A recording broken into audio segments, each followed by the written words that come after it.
बात बहुत पुरानी है, उस वक्त की जब चंदन नगर नाम की रियासत पर राजा परमसेन का राज चलता था। राजा का एक इकलौता बेटा था, राजकुमार। पर देखो किस्मत का खेल, जब राजकुमार करीब 10-12 साल का था, यानी अभी बच्चा ही था, तभी उसकी माँ रानी साहिबा दुनिया छोड़कर चली गई।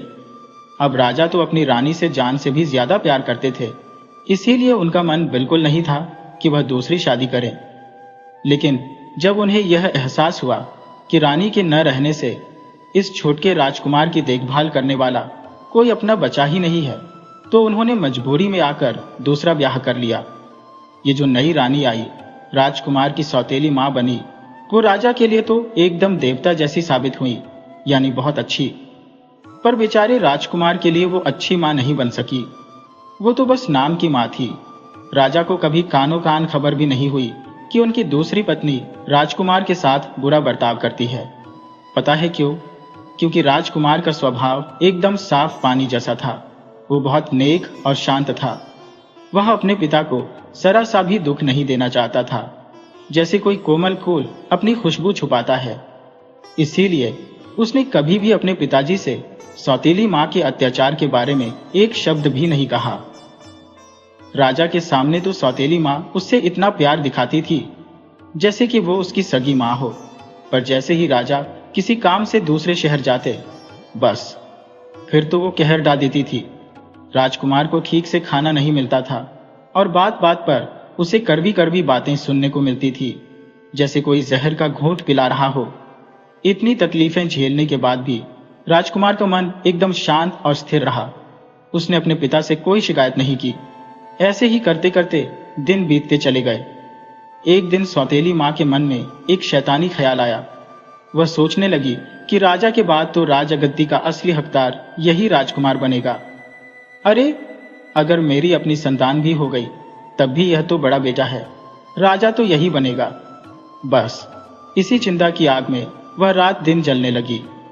उसके दिमाग में बस यही चलता रहता था कि कैसे इस राजकुमार को रास्ते से हटाया जाए, या तो इसे मार दिया जाए या फिर इसे पागल बना दिया जाए। एक रात राजकुमार अपनी सौतेली माँ के बुरे व्यवहार से इतना दुखी हुआ कि रोते रोते अपनी स्वर्गवासी माँ को याद करते हुए सो गया। सोते ही उसे एक सपना आया और सपने में उसकी असली माँ उसके सामने खड़ी थी। राजकुमार ने अपनी माँ को देखकर अपने दिल का सारा दर्द उनके सामने खोल कर रख दिया, जैसे किसी गागर से पानी बहता है।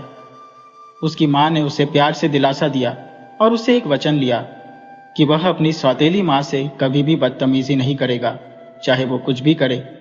फिर माँ ने उसे प्यार से समझाते हुए कहा, देखो बेटा, कल तुम्हारे पिता के दरबार में एक घोड़े बेचने वाला सौदागर आएगा।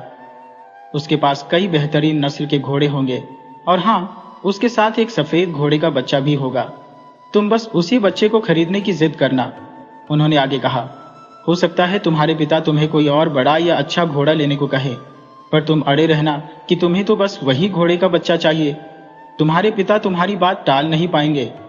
इतना कहकर माँ ने विदा ली और राजकुमार की आंख खुल गई। अगले दिन जब दरबार लगा तो राजकुमार भी वहीं मौजूद था। कुछ देर बाद एक पहरेदार भागता हुआ आया और सूचना दी, महाराज, एक घोड़ों का सौदागर आया है और वह आपसे मिलना चाहता है। राजा और राजकुमार दोनों घोड़े देखने के लिए बाहर गए। सौदागर के पास सच में एक से बढ़कर एक शानदार घोड़े थे और उन्हीं के बीच एक बहुत ही सुंदर घोड़े का बच्चा भी था। राजा ने तो अपने लिए एक घोड़ा पसंद कर लिया। फिर राजकुमार ने कहा, पिताजी, मैं भी घोड़ा लूंगा, और उसने सीधा घोड़े के बच्चे की ओर इशारा कर दिया। राजा तो चाहते थे कि राजकुमार कोई बढ़िया नस्ल का बड़ा घोड़ा चुने, पर राजकुमार की जिद के सामने राजा को हार माननी पड़ी और जैसा कि राजकुमार की मां ने सपने में कहा था, वही घोड़े का बच्चा खरीद लिया गया। राजकुमार के घोड़े को अस्तबल में बांध दिया गया। अब राजकुमार अपना ज्यादातर समय उसी घोड़े के बच्चे के साथ बिताने लगा। वह उसका हर तरह से ख्याल रखता, जैसे कोई छोटा बच्चा रखता है। लेकिन यह देखकर सौतेली माँ बहुत नाराज हुई। उन्हें राजकुमार की कोई भी खुशी जरा भी बर्दाश्त नहीं होती थी। सौतेली माँ के पास एक दासी थी जो उन्हीं की तरह शैतानी दिमाग रखती थी।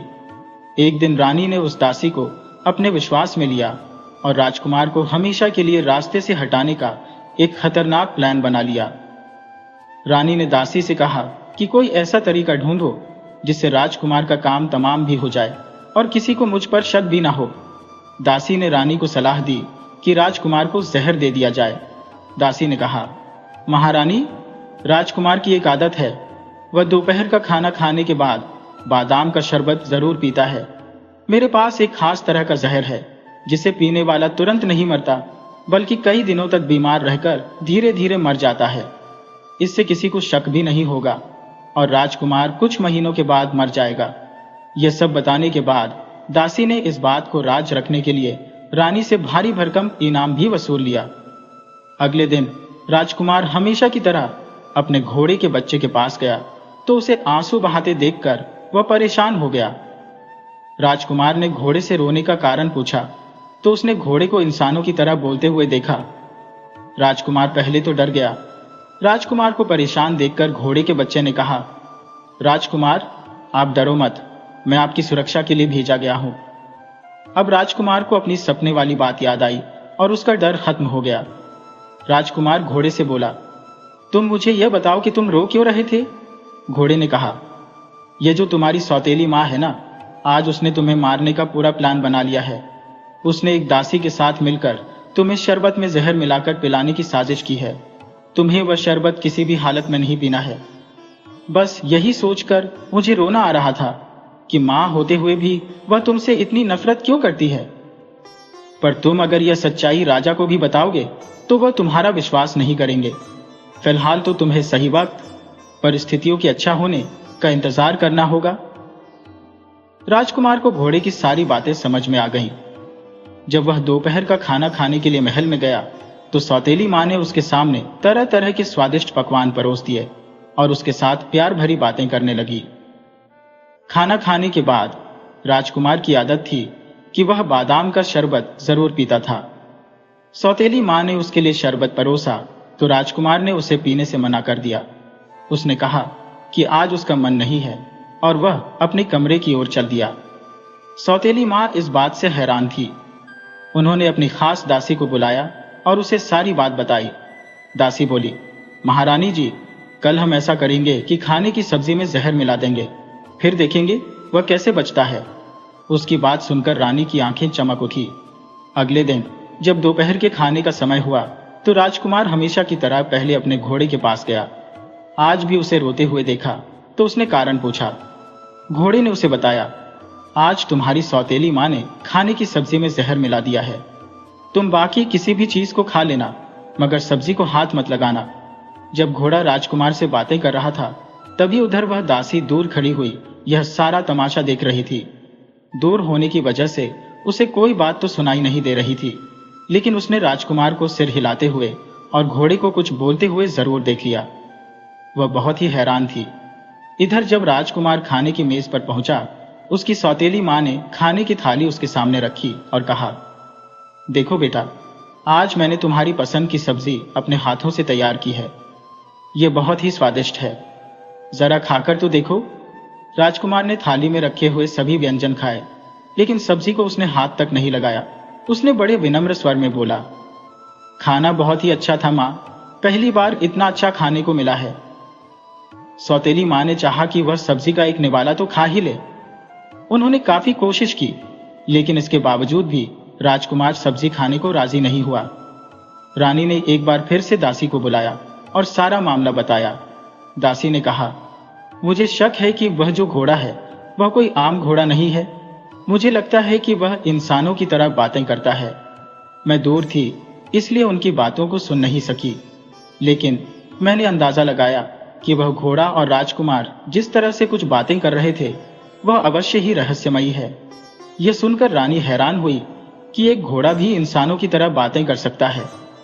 फिर दासी ने कहा, अब आप ही सोचिए कि जब हमने उसके शरबत में जहर मिलाया तो राजकुमार ने शरबत पीने से मना कर दिया। आज जब हमने उसकी सब्जी में जहर मिलाया तो उसने सब्जी का एक भी निवाला नहीं खाया। क्या यह इस बात का सबूत नहीं है कि उसको ऐसा करने से कोई रोक रहा है? यहाँ पूरे महल में राजकुमार की किसी से कोई दोस्ती भी नहीं है। उसका लगाव तो सिर्फ उस घोड़े से है। मुझे तो पक्का यकीन है कि यह काम उसी का है। अब तो रानी को भी दासी की बातों पर विश्वास होने लगा था। उसने फैसला किया कि अब इस घोड़े के बच्चे को ही अपने रास्ते से हटाना होगा, फिर देखेंगे कि राजकुमार को कौन बचाता है। उसने अपनी दासी के साथ मिलकर राज वैद्य को बुलवाया। रानी ने वैद्य को अशर्फियों की एक थैली दी और उसे अपने काम के लिए राजी कर लिया। योजना के अनुसार अगले दिन रानी सुबह जोर जोर से तड़पने लगी। राजा यह देखकर घबरा गए और उन्होंने पूछा कि क्या हुआ, लेकिन रानी कुछ जवाब देने की बजाय बस तड़पने का नाटक करती रही। राजा ने उसी समय अपने राज वैद्य को बुलवाया। वैद्य आया, उसने रानी की जांच की और उन्हें दवा पिलाने का नाटक करने लगा। उसके बाद वैद्य ने घबराते हुए कहा, महाराज, आपकी रानी अब कुछ ही घंटों की मेहमान है। अगर आप इन्हें बचाना चाहते हैं तो एक घोड़े के बच्चे का दिल भूनकर इन्हें खिलाया जाए, वरना इनके बचने की कोई उम्मीद नहीं है। ये सुनकर राजा बहुत ही घबरा गए। उस समय उनके पास बस एक ही घोड़े का बच्चा था और वह जानते थे कि उस घोड़े को राजकुमार अपनी जान से भी ज्यादा प्यार करता है। लेकिन फिर भी राजा ने एक कसाई का इंतजाम करवाया। महल में अफरा तफरी मच गई। जब राजकुमार को इस बात का पता चला तो उसने सोचा कि उसके पिता सौतेली माँ को बहुत ही प्रेम करते हैं, इसलिए वह मेरी बातों पर विश्वास नहीं करेंगे कि यह सब तो सौतेली माँ का एक नाटक है। कुछ देर के बाद जब राजा राजकुमार के पास आए और उन्होंने रानी की बीमारी के बारे में और इलाज के तौर पर घोड़े के बच्चे के दिल को भूनकर खिलाने की बात कही, राजकुमार को तो जैसे सारी सच्चाई पहले से ही मालूम थी। इसके बावजूद भी उसने राजा के सामने कुछ भी जाहिर नहीं किया। उसने बस इतना ही कहा कि वह घोड़े के बच्चे को मारने से पहले उस पर बैठकर 3 चक्कर लगाना चाहता है। राजा को यह बात बहुत ही साधारण सी लगी। इस पर राजा को भला क्या आपत्ति हो सकती थी। राजा ने खुशी खुशी राजकुमार को अनुमति दे दी। अगले दिन सूरज निकलते ही कसाई को बुलाया गया और घोड़े को महल के आंगन में लाया गया। इतनी देर में राजकुमार भी वहां आ चुका था। साफ साफ दिखाई दे रहा था कि राजकुमार बहुत ही दुखी था। राजकुमार घोड़े की पीठ पर सवार हुआ। उसने चारों तरफ नजर दौड़ाई। ऐसा लग रहा था जैसे वह सबसे विदा ले रहा हो। और फिर उसने घोड़े को हल्की सी ऐड लगाई। घोड़े ने आहिस्ता आहिस्ता चलना शुरू किया। मैदान का एक चक्कर लगाया। दूसरे चक्कर के साथ ही घोड़े की रफ्तार कुछ तेज हो गई। महल में मौजूद सभी दास दासियां यह नजारा देख रहे थे। तीसरे चक्कर में घोड़े की रफ्तार बहुत ही ज्यादा तेज हो गई और तीसरा चक्कर पूरा होते होते घोड़े ने एक ऐसी ऊंची छलांग लगाई कि वह महल की ऊंची दीवार को पार करता हुआ बिजली की रफ्तार से दौड़ने लगा और कुछ ही क्षणों में सबकी आंखों के आगे से गायब हो गया। कुछ देर के बाद वह घोड़ा नगर से बाहर एक घने जंगल में पहुंच गया। वो घोड़ा इतना तेज दौड़ने वाला था कि कुछ ही पलों में वह सैकड़ों मील दूर आ चुका था। घोड़े ने राजकुमार को जमीन पर उतारा और उसकी मरी हुई मां का संदेश उसे बताते हुए कहने लगा कि अब अगले कुछ साल तक तुम्हें यहीं पर रहना होगा और अपनी रोजी रोटी का इंतजाम खुद करना होगा। तुम्हें हिम्मत से काम लेना होगा। कुछ ही सालों के बाद जब हालात अच्छे हो जाएंगे तो तुम भी अपने देश के राजा बन जाओगे। लेकिन ऐसा कब होगा, ये तुम्हें सही समय आने पर ही पता चलेगा। इसके बाद घोड़े ने राजकुमार से विदा ली और चलते समय उसे अपनी पूंछ का एक बाल दिया। राजकुमार से कहा कि जब भी तुम इस बाल को जमीन पर रखकर रगड़ोगे तो मैं तुम्हारी सहायता के लिए जरूर हाजिर हो जाऊंगा। इतना कहकर मायावी घोड़ा राजकुमार को वहीं छोड़कर चला गया। राजकुमार ने यह फैसला कर लिया कि अब वह किसी दूसरे राज्य में जाकर कुछ काम धंधा करेगा। राजकुमार जानता था कि वह बहुत ही सुंदर है, इसलिए जब वह नगर में प्रवेश करेगा तो बेवजह ही लोग उसे शक की नजर से देखेंगे। इसलिए उसने अपने कपड़ों को धूल मिट्टी से गंदा किया और फिर अपने हाथ मुंह भी मिट्टी से खूब गंदे कर लिए। दूसरा राज्य यहां से ज्यादा दूर नहीं था। वह जल्दी ही वहां पर पहुंच गया, लेकिन उसे रहने का कोई ठिकाना नहीं मिला। चलते चलते वह नगर की एक बड़ी सी ठठेरे की दुकान पर जा पहुंचा। यह ठठेरा राजमहल का शाही ठठेरा था। राजकुमार को पता चला कि ठठेरे को काम करने के लिए एक नौजवान की जरूरत है और फिर उसने दुकान के अंदर प्रवेश किया और वहां पर काम करने की इच्छा जाहिर की। ठठेरा बहुत ही खुश हुआ और उसे अपने काम पर रख लिया। राजकुमार ने सोचा कि चलो रहने का ठिकाना तो मिल ही गया। अब क्योंकि वह शाही ठठेरा था तो उसका महल में आना जाना लगा रहता था। वह अपने साथ राजकुमार को लेकर राजमहल में जाने लगा। जब राजकुमार ने पहली बार महल में प्रवेश किया तो उसने अपने मुंह पर खूब काली स्याही मल रखी थी। राजकुमार जब महल के अंदर पहुंचा तो उसने देखा कि वहां पर 4 बहुत ही सुंदर राजकुमारियां थी। सबसे छोटी राजकुमारी ने जब एक नौजवान को पहली बार महल में प्रवेश करते हुए देखा, जो कि तांबे के बर्तन ले जा रहा था, वह बहुत ही हैरान हुई, क्योंकि पहली बार उसने ठठेरे के साथ किसी नौजवान को देखा था, और वह भी ऐसा जिसके मुंह पर कालिक लगी हुई थी। गौर से देखने पर राजकुमारी को इस बात का एहसास हुआ कि वह लड़का असल में बहुत ही सुंदर और गोरे रंग का है। आखिर इसने अपने मुंह पर कालिक क्यों मली है? इसका क्या रहस्य हो सकता है? छोटी राजकुमारी उसे गौर से देखने लगी। उसे उस लड़के में न जाने ऐसी कौन सी खास बात नजर आई कि वह उस पर मंत्रमुग्ध सी हो गई। वह सोचने लगी कि कहीं ऐसा तो नहीं कि इस लड़के के अंदर कोई राजकुमार छुपा हो। अब तो राजकुमार का महल में आना जाना शुरू हो गया। एक दिन छोटी राजकुमारी से रहा न गया। उसने बिना किसी की परवाह किए राजकुमार को रोक लिया और पूछा, तुम कौन हो? राजकुमार ने हैरान होते हुए कहा, मैं ठठेरे का नौकर हूं और 2 वक्त की रोटी के लिए उसके पास काम करता हूं। राजकुमारी बोली, तुम इतने सुंदर हो लेकिन फिर भी अपना मुंह काला करके क्यों रखते हो? राजकुमार बोला, मुझे नहीं मालूम कि मैं आपको सुंदर क्यों लगता हूं। इसके बाद राजकुमारी ने एक नजर इधर उधर देखा। फिर जब उसे इस बात की तसल्ली हो गई कि किसी की नजर उन पर नहीं है, तो उसने अपनी मुट्ठी में दबी हुई 2 सोने की अशर्फियां, सोने के सिक्के निकालकर राजकुमार को दे दी और कहा, यह मैं तुम्हें इसलिए दे रही हूं कि अब से तुम अच्छे अच्छे कपड़े पहनकर आया करो और साफ सुथरे होकर रहा करो, क्योंकि मैं तुम्हें राजकुमारों जैसा देखना चाहती हूं। यह कहकर उसने जबरदस्ती सोने की अशर्फियां राजकुमार की हथेली पर रख दी और दौड़कर महल में वापस चली गई। राजकुमार को यह बातें बहुत ही अजीब सी लगी। उसने अशर्फी अपनी जेब में रख ली, लेकिन ठठेरे को इस बारे में कुछ नहीं बताया, क्योंकि कहीं ऐसा ना हो कि ठठेरा उसे चोर समझ ले। राजकुमार ने उन अशर्फियों को अपने घर में एक गुप्त जगह पर छुपा दिया ताकि वह सही समय आने पर इनका इस्तेमाल कर सके। अब तो जब भी राजकुमार महल में जाता तो हमेशा राजकुमारी किसी न किसी बहाने से उसका इंतजार करती रहती। वह हमेशा उसे सोने की अशर्फियां देती और कहती कि तुम अच्छे कपड़े पहना करो, साफ सुथरे बनकर रहा करो, और यह शिकायत भी करती कि अब तक मैंने तुम्हें इतनी अशर्फियां दी हैं, तुम इंसानों की तरह बनकर क्यों नहीं रहते? लेकिन राजकुमार हर बार कोई न कोई बहाना बनाकर उसे टाल देता। अब तो राजकुमार को भी राजकुमारी अच्छी लगने लगी थी, लेकिन वह किसी भी हाल में अपनी असलियत को नहीं बताना चाहता था। दिन गुजरे, महीने गुजरे और फिर साल भर बीत गया। ठठेरा भी राजकुमार को अपने बेटे की तरह मानता था, क्योंकि उसकी वजह से ठठेरे की आमदनी बढ़ गई थी। राजकुमार की मेहनत और ईमानदारी से वह बहुत ही खुश था। अब राजकुमारी की उम्र भी शादी के लायक हो चुकी थी। उस राज्य में एक अजीब सा रिवाज था जो कि सदियों बहुत समय से चला आ रहा था। जब भी किसी राजकुमारी की शादी तय होनी होती थी तो पूरे नगर में इस बात का ऐलान कर दिया जाता था, और फिर सारे इच्छुक व्यक्ति जो शादी करना चाहते थे महल में हाजिर हो जाते। राजकुमारी एक बड़ी सी कुर्सी पर बैठ जाती और सभी इच्छुक व्यक्ति, चाहे अमीर हो या गरीब, एक एक करके राजकुमारी के सामने से गुजरते और राजकुमारी इनमें से जिसको भी पसंद कर लेती उसके साथ ही राजकुमारी की शादी कर दी जाती।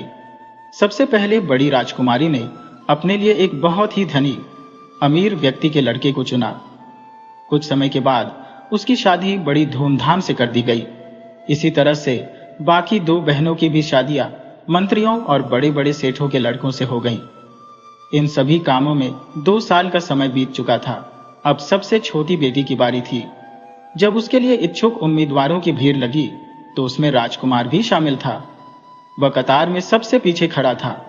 राजकुमारी की नजरें तो उसी को ढूंढ रही थी। एक एक करके सभी उम्मीदवार राजकुमारी के सामने से गुजरते गए। जब ठठेरा राजकुमार उसके सामने आया तो राजकुमारी ने उसका हाथ पकड़ लिया।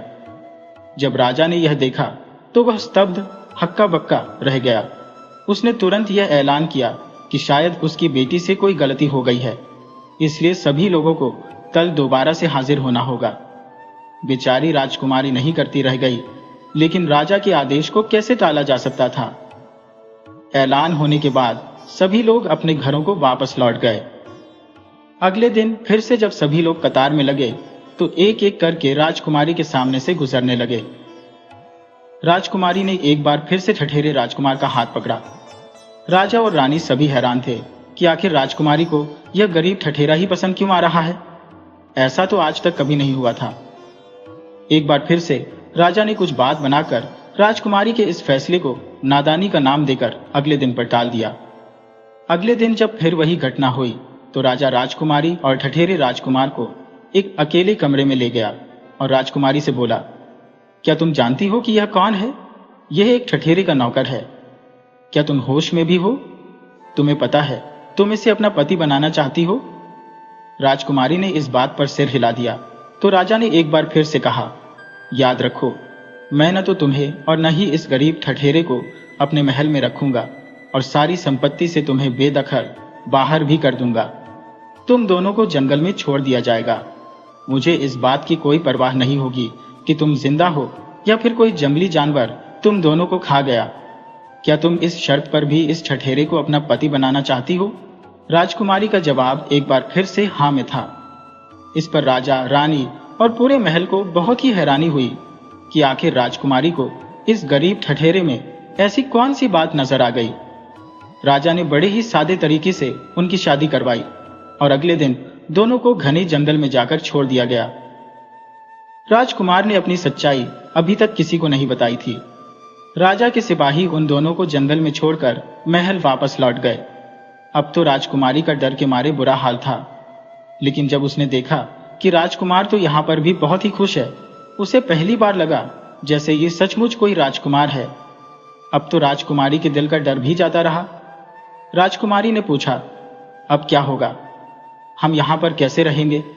राजकुमार बोला, तुम घबराओ मत, हमें यहाँ पर जरूर कोई न कोई ऐसी जगह मिल जाएगी जहाँ पर हम आराम से रह सकेंगे। उसकी बातें सुनकर राजकुमारी को काफी तसल्ली हुई। चलते चलते उन्हें एक गुफा दिखाई दी जो बाहर से तो बहुत छोटी थी, लेकिन अंदर से एक कमरे के बराबर विशाल थी। जब वह उसमें दाखिल हुए तो उन्हें ऐसा लगा जैसे वह किसी सुरक्षित जगह पर आ गए हैं। अब उनका सारा डर दूर हो चुका था। उन्होंने काफी राहत महसूस की। राजकुमार ने राजकुमारी को वहीं रहने के लिए कहा और खुद खाने पीने का इंतजाम करने के लिए बाहर चला गया। इसी तरह से दिन गुजरते रहे। राजकुमार जंगल से लकड़ियां काटकर जमा करता और उन्हें बेचने के लिए नगर में जाता। जो भी रकम पैसे मिलती उनसे खाने पीने का और बाकी का जरूरी सामान लेकर आता। कुछ दिनों में उसके पास इतनी रकम जमा हो गई कि उसने अपने लिए एक घोड़ा गाड़ी खरीद ली थी। अब उसे नगर तक जाने में आसानी होने लगी। धीरे धीरे राजकुमारी जंगल के जानवरों से परिचित हो गई थी। उसे ऐसा लगता था कि जैसे जंगल के सारे जानवर और पक्षी उसके दोस्त हैं, और यह सब कुछ उस बहादुर नौजवान की वजह से हो रहा था। वह जब भी राजकुमार से पूछती कि वह कौन है, तो जवाब में वह हमेशा यही कहता कि मैं एक ठठेरे का नौकर हूं, जिसे तुम 2 सोने की अशर्फियां दिया करती थी। एक दिन जब ठठेरे राजकुमार नगर से लकड़ियां बेचकर वापस आया तो वह काफी चिंतित लग रहा था। राजकुमारी ने जब वजह पूछी तो उसने बताया कि शहर में एक खबर फैली है कि तुम्हारे पिताजी किसी अजीब बीमारी का शिकार हो गए हैं। वैद्य ने उनसे कहा है कि उनको काले हिरण का दिल 1 हफ्ते तक लगातार नहीं खिलाया गया तो उनका जिंदा बचना असंभव है। तुम्हारे सारे जीजा बहन के पति काले हिरण की तलाश में इसी जंगल में आएंगे, इसलिए मैंने ऐसा इंतजाम कर दिया है कि उन्हें यह गुफा दिखाई न दे और तुम भी उनके सामने मत आना। राजकुमारी ने जब पिता की बीमारी के बारे में सुना तो वह परेशान हो गई और उसने वादा किया कि वह इस गुफा से बाहर नहीं निकलेगी, लेकिन साथ ही उसने राजकुमार से कहा कि क्या तुम मेरे पिता के लिए काले हिरण का शिकार नहीं करोगे? राजकुमार पहले तो खामोश रहा, मगर फिर बोला, मैं कल सुबह ही काले हिरण की तलाश में निकल जाऊंगा। तुम परेशान मत होना, मुझे देर भी हो सकती है और ईश्वर से प्रार्थना करना कि मैं इस काम में सफल हो जाऊं। हालांकि मुझे मालूम है कि जब मैं महल में जाऊंगा तो तुम्हारे पिता मुझसे नाराज होंगे, लेकिन फिर भी मैं जरूर जाऊंगा। अगली सुबह राजकुमार जंगल में दूर निकल गया। उसने अपनी घोड़ा गाड़ी को ऐसी जगह छुपाया जहां पर किसी की नजर न पहुंच सके, और फिर उसने घोड़े का बाल निकालकर उसे एक पत्थर पर रगड़ा। तभी वहां पर मायावी घोड़ा हाजिर हो गया। राजकुमार ने कहा कि तुरंत एक बड़ा सा तंबू लगाओ और इस जंगल के सारे काले हिरण इस तंबू के अंदर लाकर जमा कर दो। एक भी हिरण जंगल में नहीं रहना चाहिए। राजकुमार का इतना कहना था कि तुरंत सारा काम हो गया। इसके बाद वह घोड़ा वहां से चला गया। तीनों राजकुमारियों के पति अपने अपने घोड़ों पर सवार होकर काले हिरण की तलाश में निकल पड़े। दोपहर होने तक उन्होंने जंगल का कोना कोना छान मारा, लेकिन जंगल में तो एक भी काला हिरण मौजूद नहीं था। आखिरकार निराश होकर वह जंगल के उस हिस्से में पहुंचे जहां पर एक बड़ा सा तंबू लगा हुआ था। नजदीक जाने पर नजर आया कि वहां पर तख्त चौकी के ऊपर एक आदमी बैठा हुआ था। राजकुमारियों के पति तंबू के नजदीक आए और उन्होंने पूछा, तुम कौन हो? राजकुमार ने कहा, आप यहां पर आने का कारण बताइए। आपको इस बात से कोई मतलब नहीं होना चाहिए कि मैं कौन हूं। अब क्योंकि राजकुमार ने पहले ही अपना भेष बदल लिया था, इसीलिए वे लोग उसे पहचान न सके। सोचने लगे, अवश्य ही यह कोई बहुत ही ताकतवर आदमी है, वरना सैकड़ों काले हिरणों को इस तरह से भला कौन जमा कर सकता है। तीनों ने एक आवाज में कहा, इस राज्य के राजा को एक ऐसी बीमारी लग गई है जो सिर्फ काले हिरण का दिल खाकर ही दूर हो सकती है। आप कृपया करके हम तीनों को एक एक हिरण दे दीजिए। राजकुमार बोला, हिरण तो मैं आपको दे दूंगा, लेकिन मेरी एक शर्त है कि हिरण आपको जिंदा नहीं दिया जाएगा। वे तीनों लोग इस बात पर राजी हो गए और फिर राजकुमार ने उन तीनों को एक एक हिरण दे दिया। वे तीनों घोड़ों पर सवार वापस महल की तरफ लौट गए। इसके बाद राजकुमार ने सभी काले हिरणों को आजाद कर दिया, लेकिन 4 हिरण उसने अपने पास रख लिए और उन्हें अपनी घोड़ा गाड़ी पर रख लिया। राजकुमार ने अपना पहले वाला भेष बनाया, जो कि एक ठठेरे का भेष था। वह घोड़ा गाड़ी पर बैठा और 4 जिंदा हिरण लेकर वह महल की तरफ चल दिया। जब वह महल के दरवाजे के नजदीक पहुंचा तो उसे रोक लिया गया। पहरेदार तो उसे मारना चाहते थे, लेकिन जब उनकी नजर जिंदा हिरणों पर पड़ी तो उन्होंने यह खबर जाकर राजा को बताई कि ठठेरे का नौकर जिंदा हिरण लेकर आया है। यह सुनकर राजा को गुस्सा आ गया। उसने आदेश दिया कि उससे हिरण ले लो और कह दो कि जल्दी से जल्दी जंगल वापस लौट जाए, वरना उसकी गर्दन उड़ा दी जाएगी। राजकुमार यह संदेश सुनकर चुपचाप वापस लौट गया। वापस आने पर राजकुमारी ने पूछा, क्या मेरे पिता तुमसे मिलकर खुश हुए? राजकुमार ने एक लंबी सांस ली और उसे सारी बात बताई और कहा कि शुक्र करो कि मैं जिंदा वापस लौट आया हूं। राजकुमारी को बहुत ही दुख हुआ कि उसकी जिंदगी अब हमेशा इसी तरह से गुजरेगी, लेकिन फिर भी उसे इस बात की तसल्ली थी कि उसका जीवन बहुत ही शांति से गुजर रहा है। इसी तरह से कुछ दिन और गुजरे। एक दिन ठठेरे राजकुमार ने नगर से वापस आकर राजकुमारी को यह खबर दी कि तुम्हारे राज्य पर दुश्मन राजा ने आक्रमण करने की योजना बनाई है। दुश्मन राजा के पास बहुत ही विशाल सेना है और उसके पास हथियारों की कोई कमी नहीं है। वह जरूर ही तुम्हारे राज्य पर कब्जा कर लेगा। राजा तो परेशान है ही, साथ में राज्य की जनता भी परेशान है। राजकुमारी यह सुनकर बहुत ही उदास हो गई और कहने लगी, क्या तुम इस बारे में कुछ कर नहीं सकते? राजकुमार बोला, मैं आखिर अकेला क्या कर सकता हूं? मुझे तो यह भी डर है कि कहीं तुम्हारे पिता ने मुझे देख लिया तो कहीं मार न दें, लेकिन फिर भी मुझसे जो भी बन पड़ेगा मैं वह करूंगा। तुम ईश्वर से प्रार्थना करो। अगली सुबह राजकुमार ने कहा कि वह वहां पर जा रहा है, उसे जो भी होगा वह जरूर करेगा। इसके बाद राजकुमार जंगल के एक बहुत ही घने हिस्से में प्रवेश कर गया। वहां पर उसने मायावी घोड़े का बाल निकाला और उसे जमीन पर रगड़ा। घोड़ा हाजिर हो गया। राजकुमार ने कहा कि उसके लिए एक बहुत ही मजबूत युद्ध की पोशाक, कपड़े हाजिर की जाए और एक बहुत ही तेज धार वाली तलवार का इंतजाम किया जाए। पलक झपकते ही दोनों चीजें हाजिर हो गईं।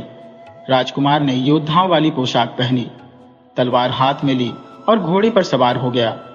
उसका घोड़ा मानो हवा में उड़ता हुआ महल की तरफ रवाना हो गया। दूसरी तरफ युद्ध का मैदान सज चुका था। दोनों राजाओं की सेना हरकत में आ चुकी थी। तीनों राजकुमारियों के पति अपने अपने साथियों के साथ वहां से भाग चुके थे। राजकुमारी का पिता अपने कुछ वफादार सैनिकों के साथ अपनी सेना को हौसला देने की कोशिश कर रहा था, लेकिन उसकी यह कोशिश नाकामयाब हो रही थी, क्योंकि उन्हें अपनी हार साफ साफ दिखाई दे रही थी। इतने में उसे एक दृश्य दिखाई दिया। ऐसा लगा जैसे आसमान में बिजली कौंधी हो, और फिर तेजी से दौड़ता हुआ घोड़ा छलांगे मारता हुआ वहां पर आ पहुंचा और रास्ते में आने वाले सभी सैनिकों को गाजर मूली की तरह काटता जा रहा था, और उस पर एक योद्धा बैठा हुआ था। दुश्मन की सेना ने जब यह देखा तो उनके सैनिकों के पांव उखड़ने लगे। वे सब अपनी जान बचाकर इधर उधर भागने लगे। राजकुमारी के पिता की सेना ने भी उसी समय आक्रमण कर दिया, जबकि राजा की नजर सिर्फ उसी योद्धा पर थी जिसने यह करिश्मा कर दिखाया था। उसने देखा कि घोड़े पर एक बहुत ही सुंदर राजकुमार सवार था, जिसके हाथों में एक बड़ी सी तलवार थी, और वह तलवार को तेजी से लहराता हुआ दुश्मन सैनिकों से युद्ध कर रहा था। कुछ ही देर में दुश्मन देश की सेना के अधिकतर सैनिक या तो मारे गए या फिर युद्ध का मैदान छोड़कर भाग गए। राजकुमार ने भी फिर से अपने घोड़े को ऐड लगाई और वहां से गायब हो गया। वो सीधा जंगल में उस हिस्से में पहुंचा जो कि बहुत ही घना था। वो घोड़े से उतरा। उसने अपने घोड़े को वापस जाने का आदेश दिया और अपना पुराना वाला रूप फिर से धारण कर लिया। घोड़ा गाड़ी पर बैठकर वो वापस अपने घर की तरफ चल दिया। राजकुमारी, जो कि उसकी प्रतीक्षा कर रही थी, जंगल से गुजरते हुए कुछ सैनिकों की बातचीत से उसे पता चला कि उसके पिता युद्ध जीत गए हैं और एक अजीबोगरीब मददगार उनकी सहायता के लिए आया था। कोई कहता था कि वह उड़ने वाला घोड़ा था और उसके ऊपर बैठे हुए योद्धा के पास ऐसी तलवार थी जिससे कि वह दुश्मन सैनिकों के सिर काट रहा था। अगर वह न होता तो हमारी सेना हार जाती। राजकुमारी को लगा कि कहीं ऐसा तो नहीं कि यह वही ठठेरे का नौकर हो। तभी उसकी नजर सामने से आते हुए घोड़ा गाड़ी पर पड़ी। नजदीक आते ही उसने राजकुमार से पूछा कि तुम कौन हो? राजकुमार बोला, मैं ठठेरे का नौकर हूं जिसे तुम हर रोज 2 अशर्फियां देती थी। यह सुनकर राजकुमारी के सारे सपने टूट गए। वह सोचने लगी कि शायद सच ही कहता है। अब जरा उस राज्य का भी हालचाल जान लीजिए जहां पर राजकुमार के पिता का राज्य था। राजकुमार के गायब हो जाने के बाद वह बहुत दिनों तक उदास रहे। उनकी तबीयत दिन प्रतिदिन खराब होती जा रही थी। वह यही सोचते रहते कि अगर मैं मर गया तो मेरे सिंहासन का वारिस कौन होगा, क्योंकि उनकी दूसरी पत्नी से भी उनकी कोई संतान नहीं हुई थी। उन्हें लगने लगा कि उनकी दूसरी पत्नी ने ऐसा माहौल पैदा किया था जिसके कारण मेरा बेटा मुझसे दूर हो गया। उनका यह शक उस समय और भी पक्का हो गया जब राजवैद्य ने रानी की बीमारी के इलाज के लिए घोड़े के बच्चे का दिल निकालकर खाने की सलाह दी थी। राजकुमार के गायब हो जाने के बाद उसने देखा कि उसकी पत्नी को कुछ भी नहीं हुआ, बल्कि वह तो और भी ज्यादा सेहतमंद नजर आने लगी थी। जब उसने राजवैद्य से अपनी पत्नी की सेहत का कारण पूछा तो उसने बस इतना ही कहा, यही सब ईश्वर की मर्जी है, मैं इसमें क्या कर सकता हूं। राजा इस बात से संतुष्ट नहीं था, लेकिन उसने अपने संदेही के बारे में किसी को नहीं बताया था। उसके राजमहल में एक तहखाना था जहां पर वह बहुत ही कम जाता था, लेकिन एक दिन वह टहलते टहलते उस तरफ निकल गया। उसे तहखाने में से किसी के बातचीत करने की आवाज सुनाई दी। जब उसने छुपकर देखा तो वह दृश्य देखकर वह हैरान रह गया। उसने देखा कि उसकी पत्नी ने एक दासी को बंदी बना रखा था। दोनों की आवाजें साफ साफ सुनाई दे रही थी। दासी पूछ रही थी कि आखिर मेरा क्या कसूर है जो आपने मारने के इरादे से मुझे इस तहखाने में कैद कर रखा है। ये सुनकर राजा के कान खड़े हो गए। वह बड़े ही ध्यान से छिपकर उनकी बातें सुनने लगा। उसने देखा कि रानी के हाथ में एक खंजर था। रानी ने कहा, तेरा मर जाना मेरे लिए इसलिए आवश्यक है क्योंकि तुझे मेरे सारे भेद पता है। अगर तू राजा के हाथ लग गई तो महल में तूफान खड़ा हो जाएगा और मेरी गर्दन उड़ा दी जाएगी। दासी कहने लगी, लेकिन मैं तो आपके लिए हमेशा वफादार रही हूं। आपके कहने पर ही मैंने 2-3 बार राजकुमार को जहर देने की कोशिश की। मैंने ही आपको बताया कि घोड़े का बच्चा राजकुमार से बातें करता है, और मैंने ही आपको घोड़े को खत्म करने की तरकीब बताई थी। लेकिन मुझे क्या पता था कि वह मायावी घोड़ा राजकुमार को लेकर रफो चक्कर भाग हो जाएगा। भगवान के लिए मेरी जान बख्श दीजिए। मैं आपको विश्वास दिलाती हूँ कि मरते मरते मर जाऊंगी, लेकिन अपनी जुबान नहीं खोलूंगी। दासी और अपनी दूसरी पत्नी के बीच होने वाली इस बात को राजा बड़े ही ध्यान से सुन रहा था। अब उसे सारी कहानी समझ में आने लगी। इससे पहले कि दूसरी रानी दासी का गला काट देती, राजा तेजी से दौड़ता हुआ तहखाने में आया और उसने रानी का हाथ पकड़ लिया। एक जोरदार झटका दिया और वह खंजर हाथ से छूट गया। रानी ने जब मुड़कर देखा तो वह राजा था। डर के मारे उसके होश उड़ गए। राजा को अब सारी साजिश का पता चल चुका था। उसने रानी को एक अलग कारागार जेल में बंद करवा दिया और दासी को तहखाने से निकालकर सबसे पहले उससे सारे राज उगलवाए और फिर उसे भी अलग कारागार में बंद करवा दिया। उन दोनों को उचित समय आने पर सजा देने का ऐलान किया गया। अब राजा को अपने बेटे की चिंता होने लगी। उसने उसकी तलाश के लिए जासूस दौड़ा दिए और उसके बारे में सूचना देने वाले को भारी इनाम देने का ऐलान किया। कुछ महीनों के बाद दूसरे राज्य से आने वाले एक व्यापारी ने राजा से मिलने की इजाजत मांगी। राजा ने उससे अकेले में मुलाकात की तो व्यापारी ने बताया कि जब वह अपने राज्य में था तो उसने एक अजीबोगरीब शादी देखी। वहां के रिवाज के अनुसार राजा की बेटियों को अपना अपना वर खुद चुनने का अधिकार था। सबसे छोटी राजकुमारी ने एक ठठेरे के नौकर को चुना और वहां के राजा ने इस बात से नाराज होकर अपनी बेटी और दामाद को महल से निकालकर जंगल में फेंक दिया। सभी लोगों का यही मानना था कि वह ठठेरा कोई साधारण मनुष्य नहीं बल्कि अवश्य ही कोई राजकुमार था। राजा ने उस व्यापारी को ढेर सारा इनाम दिया और अपने कुछ सिपाहियों के साथ उस जंगल में गया जहां पर राजकुमार भेष बदलकर राजकुमारी के साथ रहता था। हालांकि राजकुमार ने अपना भेष एक गरीब आदमी का बना रखा था, लेकिन एक पिता की नजरों ने उसे पहचान लिया।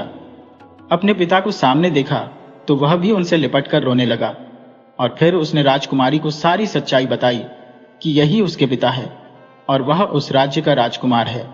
राजा अपने बेटे और बहू को लेकर वापस अपने महल में आ गया। बड़ी धूमधाम के साथ उनकी शादी करवाई और अपनी दूसरी पत्नी यानी कि राजकुमार की सौतेली माँ और उस दासी को हमेशा हमेशा के लिए काल कोठरी में कैद कर दिया गया। जब राजकुमारी के पिता को इस बात की खबर मिली कि उनका दामाद कोई साधारण ठठेरा नहीं बल्कि एक राजकुमार है और उसी ने युद्ध में उनकी सहायता की थी, तो सारे गिले शिकवे भुलाकर वह राजकुमार और अपनी बेटी से मिलने के लिए आए। उन्हें ढेरों आशीर्वाद दिया और फिर सभी लोग एक खुशहाल परिवार की तरह अपना जीवन बिताने लगे। जीवन में कई बार अंधेरा और मुश्किलें आती है, पर जैसे उस राजकुमार ने सच्चाई और शांत मन से हर परीक्षा का सामना किया, हमें भी धैर्य रखना चाहिए। सच्चाई और नेक इरादे कभी हारते नहीं हैं और सही समय आने पर किस्मत भी अच्छे लोगों का साथ जरूर देती है। हमें कभी भी परिस्थितियों से हार नहीं माननी चाहिए, बस सही वक्त का इंतजार करना चाहिए।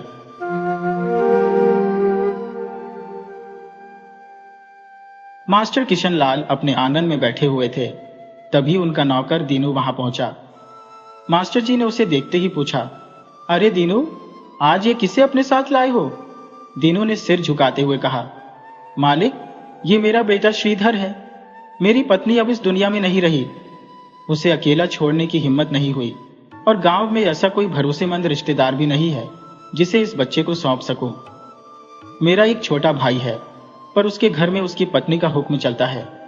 मेरा बेटा पढ़ाई में बहुत दिलचस्पी रखता है और काफी होशियार भी है। मैंने सोचा कि आपकी छत्र छाया में रहकर और भी होशियार हो जाएगा। मास्टर किशनलाल बोले, इधर आओ, क्या नाम है तुम्हारा? श्रीधर ने जवाब दिया, जी मालिक, मेरा नाम श्रीधर है। मास्टर जी ने फिर कहा, दीनू, अगर तुम्हारा बेटा पढ़ना चाहता है तो जो कुछ भी मेरे बस में होगा मैं जरूर करूंगा। दीनू ने खुशी से कहा, मालिक, आपकी बहुत बड़ी कृपा होगी। आपका घर हमेशा खुशियों से भरा रहे। आप सदा ऐसे ही मुस्कुराते रहे। इतने में मास्टर जी की मुस्कान को जैसे किसी की नजर लग गई। अंदर से उनकी दूसरी पत्नी सिया दुल्लारी की तेज आवाज आई, पता नहीं एक काम भी ठीक से नहीं कर सकती, कुछ भी कामकाज ढंग से नहीं सीखा। ससुराल वाले क्या कहेंगे कि कुछ सिखाया ही नहीं। सिया दुल्लारी मास्टर जी की बेटी प्रतिमा पर चिल्ला रही थी, जो उनकी पहली पत्नी सुमित्रा से पैदा हुई थी। अब उसकी उम्र 20 साल हो गई थी। प्रतिमा बहुत ही सुंदर थी। नीली आंखें, सुई जैसी नाक, गुलाब की तरह होठ, लंबे घने सुनहरे बाल। वो हर काम में निपुण थी, कढ़ाई, बुनाई, खाना बनाना। लेकिन उसकी सौतेली माँ ने उसे घर के कामों के लिए पढ़ाई छोड़ने पर मजबूर कर दिया। फिर भी सौतेली माँ दिन भर उस पर घूर करती रहती थी। मास्टर किशनलाल ने आवाज दी, अरे भाग्यवान, किसके ऊपर चिल्ला रही हो? कभी प्यार से भी बात कर लिया करो। सियादुल्लारी ने नाराजगी से कहा, अपनी फूटी किस्मत को कोस रही हो। भगवान ने न जाने कौन से जन्म का बदला लिया है जो तुमसे ब्याह दी गई और मेरे नसीब में सिर्फ रोना ही लिखा है। मास्टर जी ने फिर प्रतिमा को बुलाया। प्रतिमा बेटा, यहां तो आना। प्रतिमा बोली, आई पिताजी। जब प्रतिमा बाहर आई तो श्रीधर उसे देखकर दंग रह गया। इतनी सुंदर लड़की उसने कभी नहीं देखी थी। मास्टर जी ने कहा, देखो प्रतिमा, ये श्रीधर है। मेरा कोई पुराना कुर्ता और धोती पड़ी हो तो इसे दे देना। इसके कपड़े कैसे फटे हुए हैं, और अंदर जाकर कुछ जलपान ले आओ। दीनू और श्रीधर दोनों भूखे हैं। और हाँ, थोड़ा ज्यादा खाना बना लिया करो।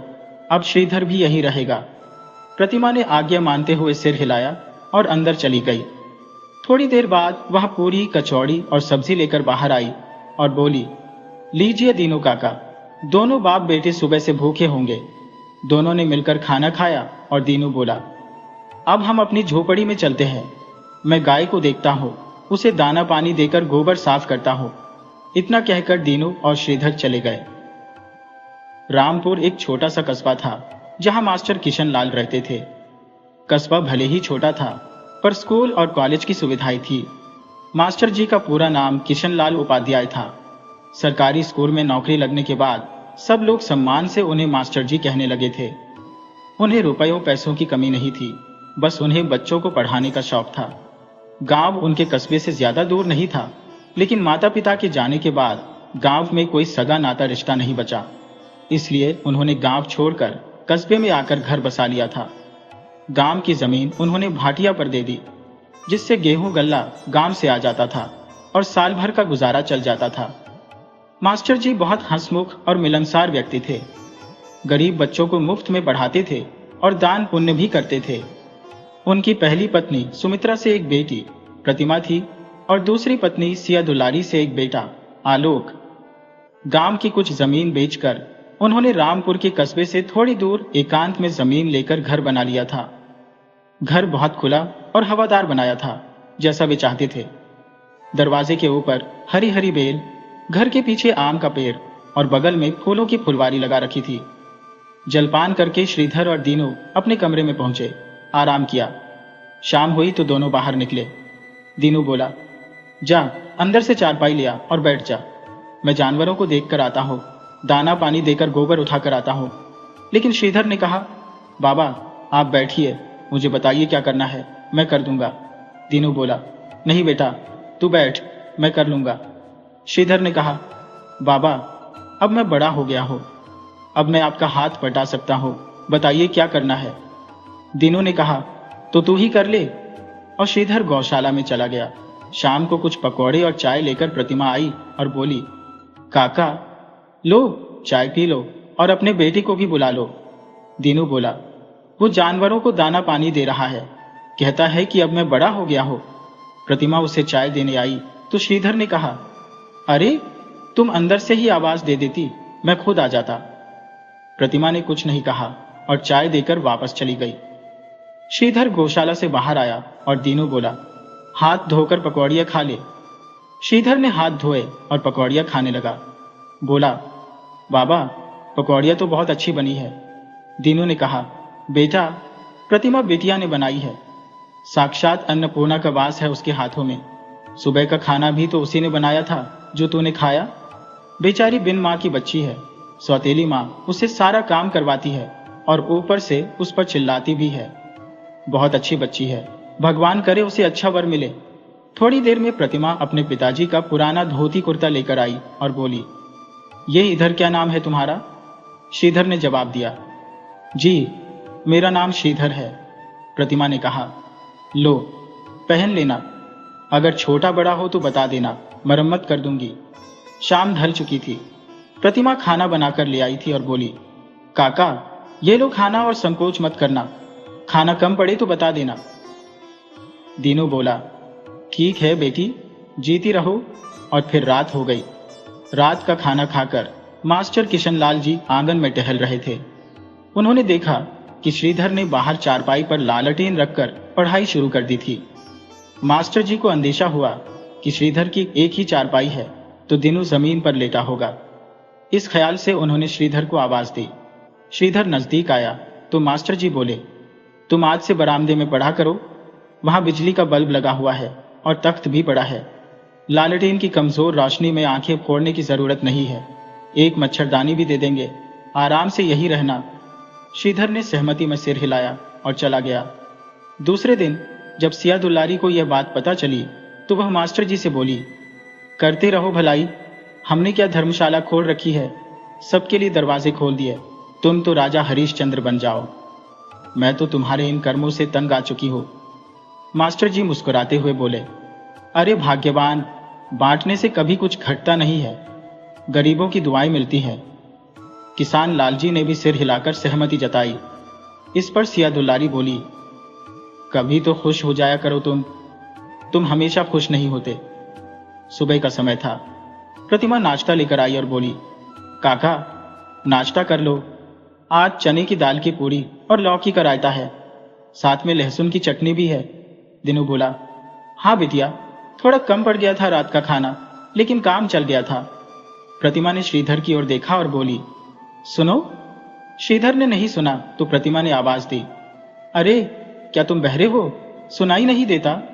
श्रीधर ने जवाब दिया, मेरा नाम श्रीधर है, बहरे नहीं है। प्रतिमा हंसते हुए बोली, अच्छा जो भी तुम्हारा नाम है, चलो मेरे साथ घर के अंदर, तुम यही खाना खाया करो, काका बेचारे भूखे रह जाते हैं। श्रीधर खड़ा रहा तो प्रतिमा बोली, अब क्या मेरा मुंह देख रहे हो, चलो अंदर। श्रीधर बोला, पहले कहो कि खाना खाने अंदर चलो। प्रतिमा ने हंसते हुए कहा, हाँ महाराज, अंदर पधारिए, नाश्ता आपका इंतजार कर रहा है। श्रीधर बोला, हाँ अब ठीक है। प्रतिमा ने ठिठोली करते हुए कहा, बहुत एहसान होगा तुम्हारा मुझ पर, अगर तुम मेरा पकाया हुआ खाना खा लो। श्रीधर अंदर चला गया और घर को बड़े ध्यान से देखने लगा। घर अंदर से बहुत सुंदर था, बीच में आंगन और चारों ओर कमरे बने थे। प्रतिमा उसे रसोई से बरामदे में ले गई और बोली, यहां बैठ जाओ। तभी किसी और कमरे से आवाज आई, कौन आया है प्रतिमा? प्रतिमा ने जवाब दिया, मां श्रीधर है, कल रात खाना कम पड़ गया था तो मैंने इसे यहीं बुला लिया। सिया दुलारी ने कहा, ठीक है, खाना अच्छे से खिला देना। सिया दुलारी दिल की बुरी नहीं थी, बस अपने बेटे आलोक की वजह से परेशान रहती थी। आलोक आए दिन घर से कुछ न कुछ चोरी करता था, संगत भी उसकी अच्छी नहीं थी। अभी वह केवल 17 साल का था, लेकिन परसों रात घर आया तो सिया दुलारी को उससे शराब की बदबू आई। वह इस बात को नजरअंदाज कर गई, क्योंकि अगर मास्टर जी को पता चलता तो वह परेशान हो जाते। एक मां के रूप में सिया दुलारी ममता के कारण विवश हो जाती थी। प्रतिमा ने श्रीधर को बिछाना दिया और वह उसे बिछाकर वहीं बैठ गया। तब तक प्रतिमा नाश्ता ले आई और बोली, लो खाओ, अगर कुछ और चाहिए हो तो बता देना, ज्यादा संकोच मत करना। श्रीधर ने नाश्ता खाया और प्रतिमा से कहा, तुम बहुत अकरू हो, मैं तुमसे बड़ी हूं और तुम मुझसे कैसे बातें करते हो? प्रतिमा ने पूछा, वैसे तुम्हारी उम्र क्या होगी? श्रीधर ने कहा, मैं 16 साल का हूं। प्रतिमा बोली, अच्छा, मेरी उम्र 20 साल है तो तुम मुझसे 4 साल छोटे हो। क्या हुआ, तुम मुझ पर धौंस जमा रहे हो? श्रीधर ने जवाब दिया, नहीं, मैं ऐसा कुछ नहीं कर रहा। प्रतिमा ने झुंझलाते हुए कहा, भलाई का तो जमाना ही नहीं है, क्यों मैं तुमसे अपना सिर फोड़ रही हूं? खाना खा लिया ना, तो अब जाकर अपना काम करो। श्रीधर चला गया। अब रोज का यही क्रम बन गया था। प्रतिमा उसे खाना खिलाती और मास्टर किशनलाल रोज उसे पढ़ाते। श्रीधर सभी विषयों को आसानी से समझ लेता था, लेकिन संस्कृत में उसे समस्या होती थी, खासकर व्याकरण में। जब वह ज्यादा परेशान हो गया तो मास्टर जी से बोला, मास्टर जी, बाकी सब कुछ मैं समझ लेता हूं, लेकिन संस्कृत मेरे बस की नहीं है, इसका कोई और विकल्प हो तो बताइए। मास्टर जी हंसते हुए बोले, बेटा, संस्कृत तो पढ़नी पड़ेगी, तुम ऐसा करो, प्रतिमा से पढ़ो, वह संस्कृत में बहुत होशियार है, उसके हमेशा 90-95% अंक आते थे। मास्टर जी ने प्रतिमा को आवाज दी, प्रतिमा बेटा जरा बाहर आना। प्रतिमा बाहर आई और बोली, जी पिताजी। मास्टर जी बोले, प्रतिमा तुम अब से श्रीधर को संस्कृत पढ़ा दिया करो। प्रतिमा हंसते हुए बोली, इसे पिताजी ये बहुत ही सिरफिरा है, इसे मैं नहीं पढ़ा सकती। मास्टर जी ने हंसते हुए कहा, पढ़ा दो बेटी, किसी का भला हो जाएगा। मास्टर जी के समझाने पर प्रतिमा मान गई और श्रीधर को पढ़ाने के लिए तैयार हो गई। अब श्रीधर रोज प्रतिमा से संस्कृत सीखने लगा। इस बार संस्कृत में उसके अच्छे अंक आए थे। एक दिन श्रीधर ने प्रतिमा से कहा, अब हम अच्छे दोस्त बन गए हैं। प्रतिमा ने मुस्कुराते हुए कहा, नहीं, मैं तुमसे बड़ी हूं, इसलिए हमारे बीच दोस्ती नहीं हो सकती। दोस्ती तो हम उम्र लोगों के बीच होती है। श्रीधर ने कहा, तो क्या हुआ, राधा भी तो कान्हा से बड़ी थी, लेकिन उनकी दोस्ती को आज भी लोग पूछते हैं, उनकी भक्ति करते हैं। आज भी लोग राधा कृष्ण का नाम जपते हैं। दोस्ती का रिश्ता बहुत पवित्र होता है, जो त्याग की भाषा बोलता है। अगर दोस्ती करके मैं तुमसे कुछ पाना चाहूं, तो वो कैसी दोस्ती? अगर भगवान कृष्ण चाहते तो वे राधा से विवाह कर लेते, लेकिन उन्होंने दोस्ती के रिश्ते को कलंकित नहीं होने दिया। उन्होंने इसे हमेशा पवित्र रखा, जिसे आज भी संसार पूछता है। कृष्ण की इतनी रानियां थी, लेकिन जो स्थान राधा को मिला वो किसी और को नहीं मिला, क्योंकि वो मित्रता थी जिसमें राधा ने कृष्ण को संसार की भलाई के लिए त्याग दिया। प्रतिमा ने मुस्कुराते हुए जवाब दिया। इस तरह दिन बीतते गए। एक दिन मास्टर जी के पुराने मित्र सीताराम पांडेय, जो बहुत अच्छे घर से थे, उनके बड़े बेटे के लिए प्रतिमा का रिश्ता लेकर आए। मास्टर जी और सीताराम पांडेय की मुलाकात सालों बाद हुई थी और मास्टर जी ने उन्हें अपने घर आने का निमंत्रण दिया था। जब पांडेय जी ने प्रतिमा को देखा तो उसे अपने बड़े बेटे के लिए पसंद कर लिया। मास्टर जी ने जब ये बात घर में बताई तो सिया दुलारी ने पूछा, लड़का क्या करता है, परिवार कैसा है? मास्टर जी ने बताया, अच्छा परिवार है, खेती बाड़ी बहुत है, गांव में बड़ी सी परचून की दुकान है। बड़ा लड़का शशिकांत फौज में है और छोटा बेटा 2 साल पहले घर छोड़कर चला गया था, तब से लौटकर नहीं आया। इसी दुख में मेरे मित्र की पत्नी की आंखों की रोशनी चली गई। एक छोटी बेटी है जो विधवा है, इसलिए बेटे का जल्दी विवाह नहीं हुआ। सिया दुलारी ने कहा, अगर तुम्हें सब कुछ पसंद आ गया है तो मुझे क्या आपत्ति हो सकती है? मास्टर जी ने कहा, लड़के वालों को एक बार प्रतिमा को देख लेने दो और हम भी एक बार लड़के को देख लेंगे। यह सुनकर प्रतिमा, जो दरवाजे के पीछे खड़ी थी, मन ही मन मुस्कुराई और कुछ कल्पनाएं करने लगी। श्रीधर जब रात का खाना खाने आया तो उसने प्रतिमा को खुश देखा, लेकिन कुछ नहीं पूछा। जब प्रतिमा ने बरामदे में आकर श्रीधर को पढ़ाने की कोशिश की तो श्रीधर ने हंसते हुए कहा, मित्र, आज तुम बहुत प्रसन्न लग रही हो, क्या बात है? प्रतिमा ने शर्माते हुए कहा, कुछ नहीं, वैसे ही। कुछ दिन बाद मास्टर जी ने सिया दुलारी से कहा, लड़का देखने वाले आ रहे हैं, प्रतिमा को तैयार कर लेना, किसी चीज की कमी ना हो, और जो काम है वो श्रीधर से आज ही करवा लेना। दूसरे दिन सुबह सुबह सिया दुलारी दरवाजे पर साफ सफाई में लगी रही। मास्टर जी ने कहा, तुम्हारा लिखने का शौक कभी खत्म नहीं होगा। देखो, बिटिया को लोग देखने आ रहे हैं।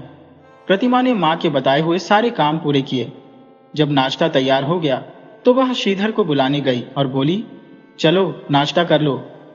श्रीधर ने कहा, तुम चलो, मैं आता हूं। नाश्ता करने के बाद प्रतिमा ने श्रीधर से पूछा, मित्र, शाम को कौन सी साड़ी पहनूं? मेरे ऊपर कौन सी अच्छी लगेगी? श्रीधर ने जवाब दिया, मुझे नहीं पता, और बिना कुछ खाए वहां से चला गया।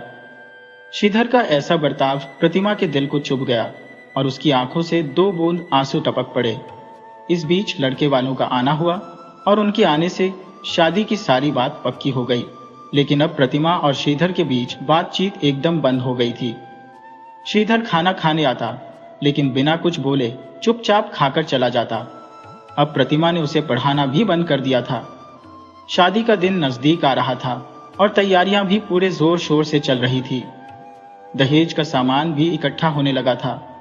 शादी को अब सिर्फ 15 दिन बचे थे, लेकिन फिर भी श्रीधर और प्रतिमा के बीच कोई बात नहीं हो रही थी। शादी को 1 हफ्ता ही बचा था कि एक अनहोनी हो गई। आलोक का कर्जा बहुत बढ़ गया था और कर्ज देने वाले उसे धमकाने लगे थे। उसने जुआ खेलना भी शुरू कर दिया था। फिर एक रात उसने प्रतिमा की शादी के लिए बनाए गए गहनों को चुरा लिया और कुछ गहने गौशाला में छुपा दिए।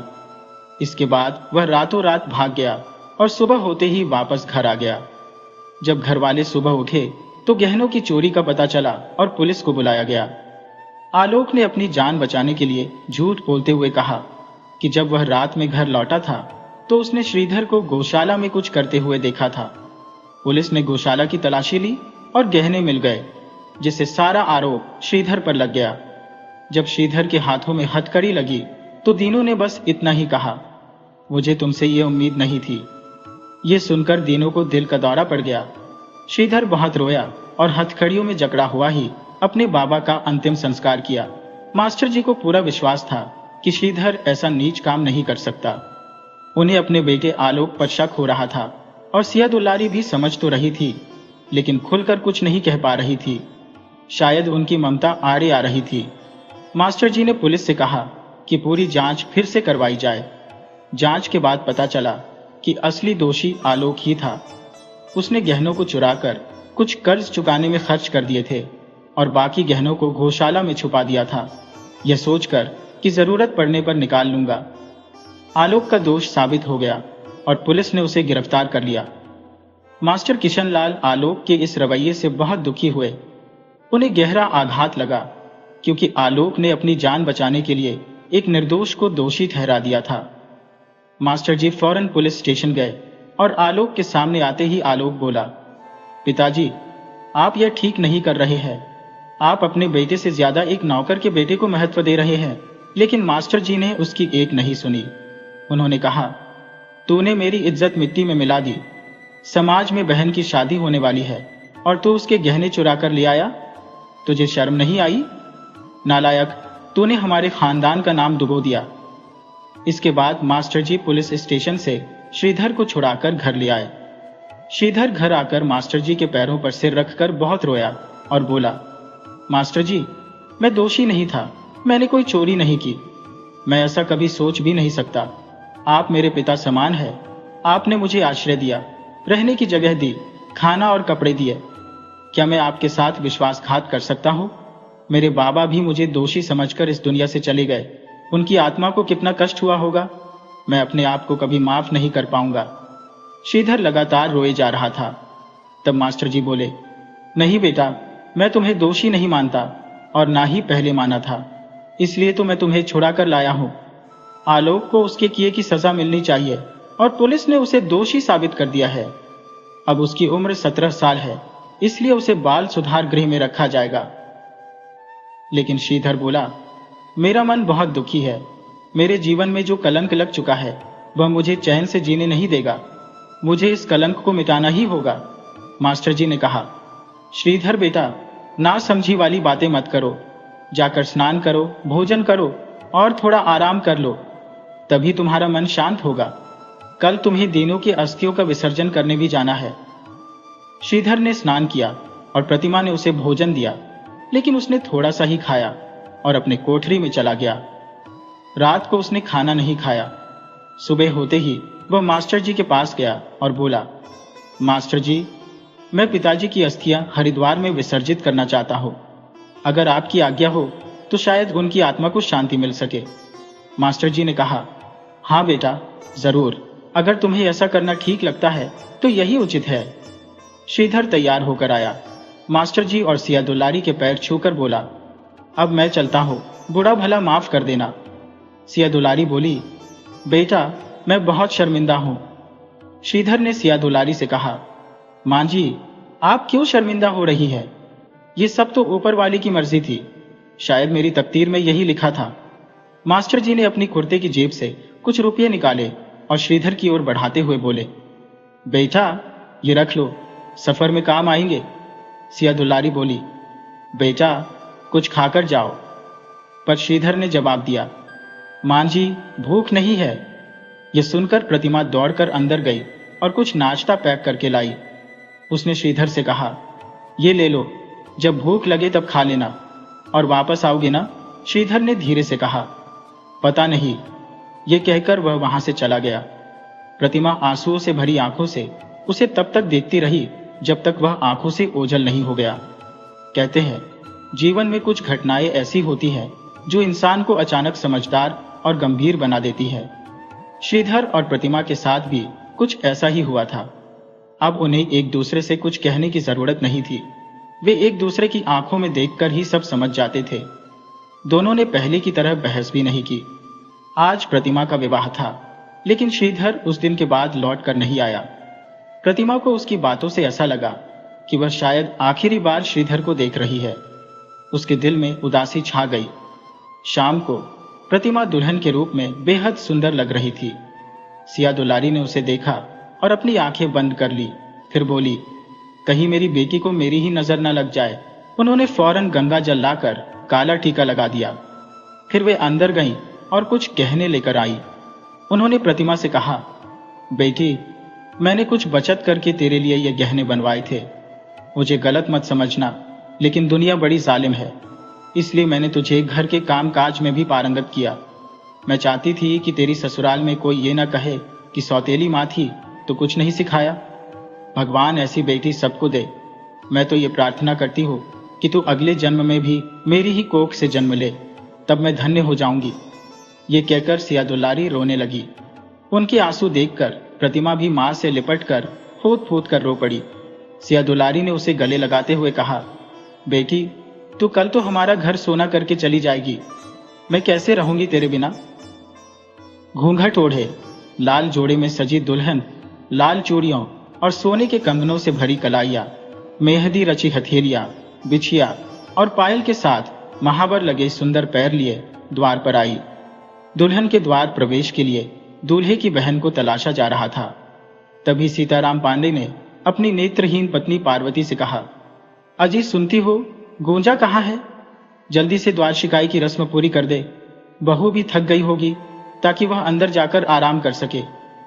पार्वती बोली, अभी तो यही थी, पता नहीं कहाँ चली गई।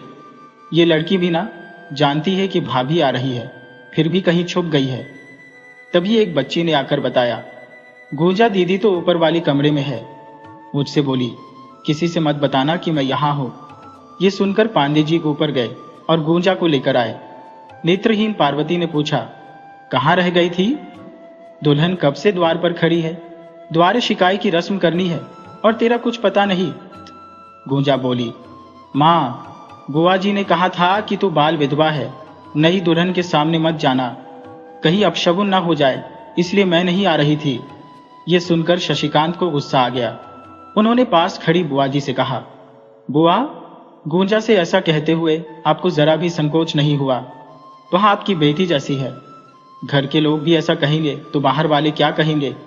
सीताराम पांडे बोले, बहुत हो गया, अब शांत हो जाइए। फिर पार्वती से कहा, सारे नेक चार जल्दी से करवा लो। बहू कब से दरवाजे पर खड़ी है? पार्वती बोली, जी अभी करवाती हूँ। फिर सब महिलाओं ने मिलकर द्वार शिकाई की रस्म की। शशिकांत ने अपनी बहन गोंजा को एक सोने की अंगूठी दी। तभी बहू बनी प्रतिमा ने अपने गले से सोने की जंजीर उतारकर गोंजा को पहनाई और गले से लगा लिया। श्रीधर को एक अच्छी मित्र मिल गई थी। कुछ हालात ऐसे बने कि उसने खुद को सबसे अलग कर लिया। जब श्रीधर ने अपने दोस्त को यह बात बताई तो उसने कहा, मित्र, पहेलियां मत बुझाओ, साफ साफ बताओ क्या हुआ था तुम्हारे साथ? तुमने सब कुछ छोड़कर साधु का भेष क्यों धारण कर लिया? श्रीधर ने रंजन को बताना शुरू किया कि कैसे वह मास्टर किशन लाल जी के घर गया और मास्टर जी ने उसे अपने बेटी की तरह रखा। उनकी बेटी प्रतिमा से उसकी नोकझोंक होती थी। जब प्रतिमा को देखने के लिए लड़के वाले आए तो श्रीधर जानबूझकर घर नहीं लौटा और विद्यालय में ही रहा, ताकि उन लोगों का सामना न करना पड़े। उसे ना तो लड़के के बारे में जानने की दिलचस्पी थी और ना ही घर वालों की बातों में। श्रीधर ने बाद में प्रतिमा से बात करना भी बंद कर दिया। फिर एक दिन चोरी की एक घटना हुई और पुलिस ने उसे गिरफ्तार कर लिया। मास्टर जी ने उसे जेल से छुड़वाया। उस वक्त बाबा भी नहीं रहे थे और प्रतिमा का विवाह भी हो रहा था। श्रीधर ने बाबा की अस्थियां विसर्जित करने के बहाने घर छोड़ दिया और फिर कभी वापस नहीं लौटा। रंजन ने पूछा, अच्छा मित्र, ये बताओ, कहीं तुम प्रतिमा से प्रेम तो नहीं करने लगे थे? श्रीधर ने जवाब दिया, इस नजरिए से तो मैंने कभी सोचा ही नहीं था। पता नहीं, शायद। पर जब प्रतिमा मेरे साथ होती थी तो मुझे बहुत अच्छा लगता था। उसकी हर बात मुझे पसंद थी। उससे लड़ना झगड़ना भी अच्छा लगता था। जब वह मुझे पढ़ाती थी तो मैं चोरी छुप के उसकी ओर देखा करता था। शायद तुम्हारे कहने के बाद लगता है कि वो प्रेम ही था। जब वह मुझसे दूर जाने लगी तो मुझे डर लगने लगा और मैंने उससे बातें करना बंद कर दिया। हाँ, शायद ये प्रेम हो सकता है। निरंजन ने हंसते हुए कहा। मित्र, वो प्रेम ही था। मान लो, अब चाहे तुम इसे स्वीकार करो या न करो। दूसरी तरफ सिया दुलारी बहुत खुश थी।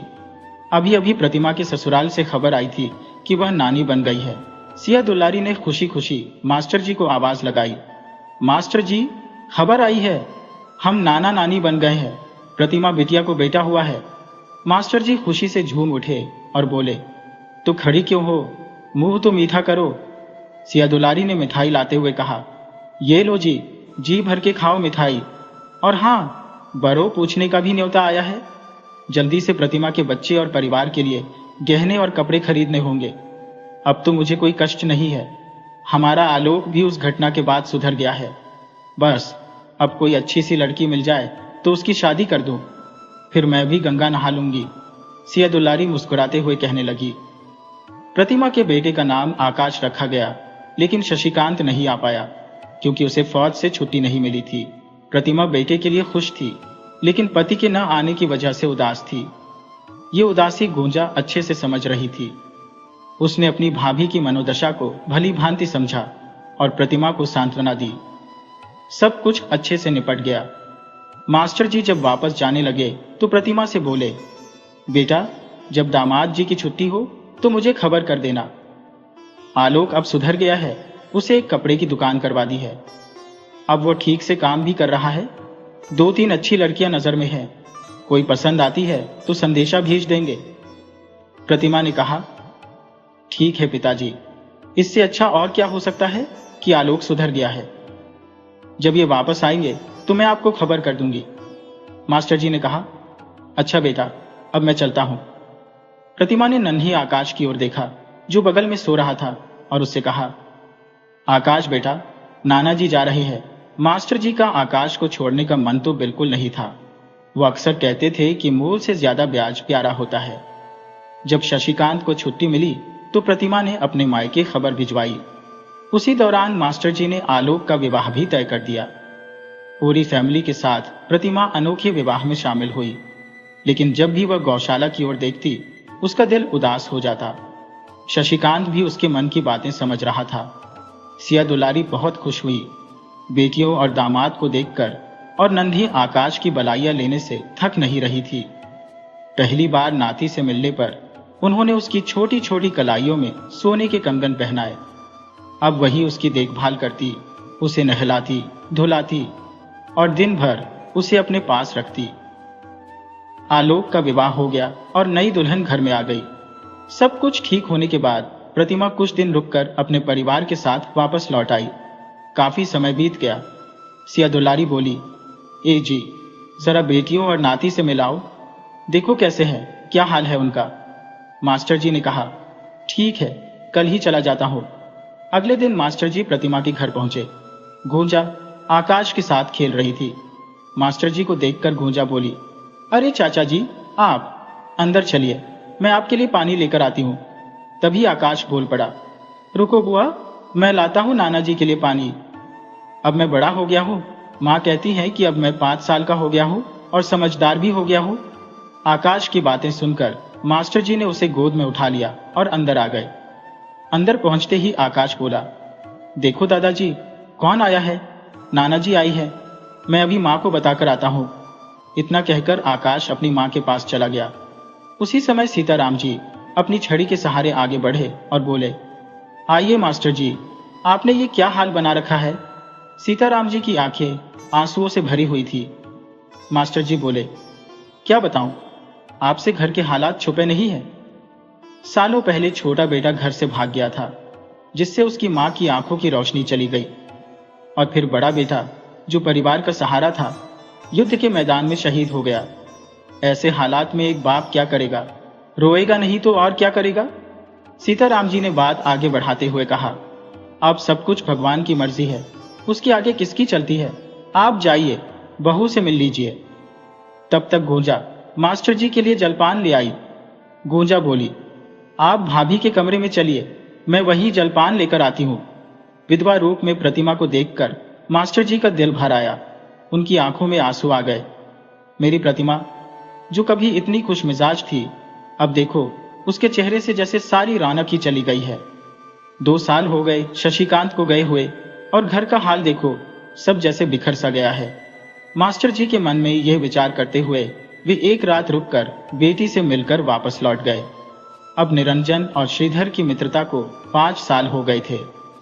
निरंजन श्रीधर से बस 1 या 2 साल बड़ा था, लेकिन वह उसे बड़े भाई जैसा मानता था। निरंजन की नशे की लत से तंग आकर श्रीधर ने खुद को पूरी तरह नशे से दूर कर लिया था। एक दिन निरंजन को खून की उल्टियां होने लगी और उसकी हालत गंभीर हो गई। एक दिन निरंजन ने श्रीधर से कहा, मित्र, लगता है मेरा अंतिम समय आ गया है। श्रीधर ने उसे दिलासा देते हुए कहा, ऐसा मत कहो मित्र। निरंजन ने कहा, मुझे एक वचन दो मित्र, अगर मैं मर जाऊं तो ये खबर मेरे घर वालों तक पहुंचा देना। उसके बाद निरंजन की हालत और बिगड़ गई और एक हिचकी के साथ उसने दम तोड़ दिया।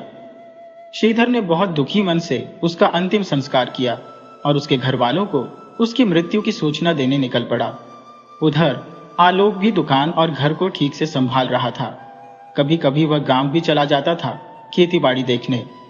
मास्टर जी यह सब देखकर संतुष्ट होते थे कि अब उनका बेटा जिम्मेदारी समझने लगा है। इन 5 सालों में वह 2 बच्चों का पिता भी बन गया था। अब मास्टर जी का घर गृहस्थी में मन नहीं लगता था। प्रतिमा की वजह से उनका मन बहुत शांत रहने लगा था। वे प्रतिमा को अपने पास बुला नहीं सकते थे, क्योंकि उसके उस घर की ज्यादा जरूरत थी। एक दिन मास्टर जी सिया दुल्लारी से बोले, अब यहां मन नहीं लगता भाग्यवान, मन बहुत शांत हो गया है। प्रतिमा के बारे में सोच सोच कर दिल घबराता है।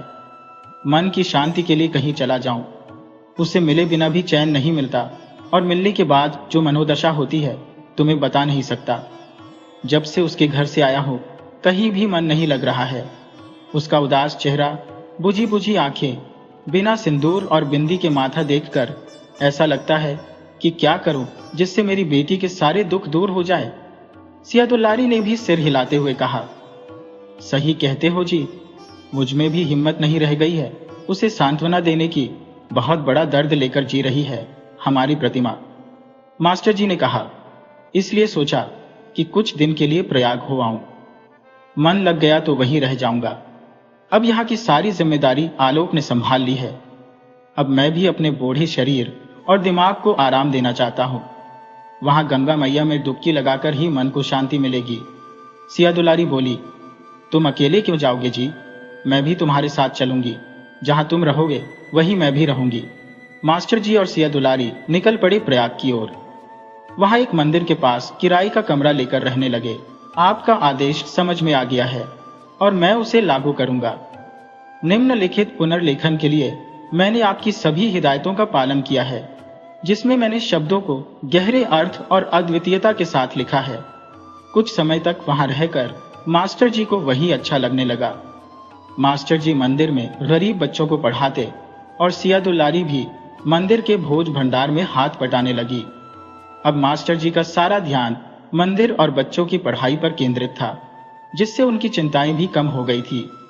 मास्टर जी ने सोचा कि प्रतिमा को यहाँ बुला लेते हैं। कुछ समय यहाँ रहने से शायद वह भी भीड़-भाड़ से दूर शांति पा सके। उन्होंने प्रतिमा को पत्र में ठिकाना लिखकर बुलाया, पर प्रतिमा ने आने से इनकार कर दिया कि उस पर बहुत सी जिम्मेदारियां हैं और वह नहीं आ सकेगी। एक सुबह जब गूंजा दरवाजे पर झाड़ू लगा रही थी, तभी श्रीधर वहां आया। श्रीधर ने गूंजा से पूछा, यह सीताराम पांडे जी का घर है? गूंजा ने कहा, हाँ जी, आप कौन है और किससे मिलना है? श्रीधर ने जवाब दिया, मैं निरंजन का मित्र हूं और उनके बारे में कुछ बताना है। गूंजा ने कहा, जी अंदर आइए, जो भी कहना है पिताजी से कहिए। श्रीधर घर के अंदर चला गया और गूंजा ने कहा, बाबूजी, ये आपसे मिलने आए हैं। नेत्रहीन सीताराम जी ने पूछा, जी कौन? तो श्रीधर ने कहा, जी मैं निरंजन। इससे पहले कि वह कुछ और कह पाता, सीताराम जी उसे गले लगाकर रोने लगे। श्रीधर को यह देखकर अजीब सा लगा कि वर्षों से बिछड़े हुए माँ बाप को अपने बुढ़ापे का सहारा मिल गया था। वे बस उसे गले लगाकर जी भरकर रोना चाहते थे और माँ बाप के आंसू देखकर श्रीधर को कुछ कहने की हिम्मत ही नहीं हुई। जब माँ बाप का जी भर गया तो उन्होंने गूंजा से कहा, ये तेरा बिछड़ा भाई है, तूने पहचाना नहीं? फिर बोले, जा अपनी भाभी से मिलवा दे।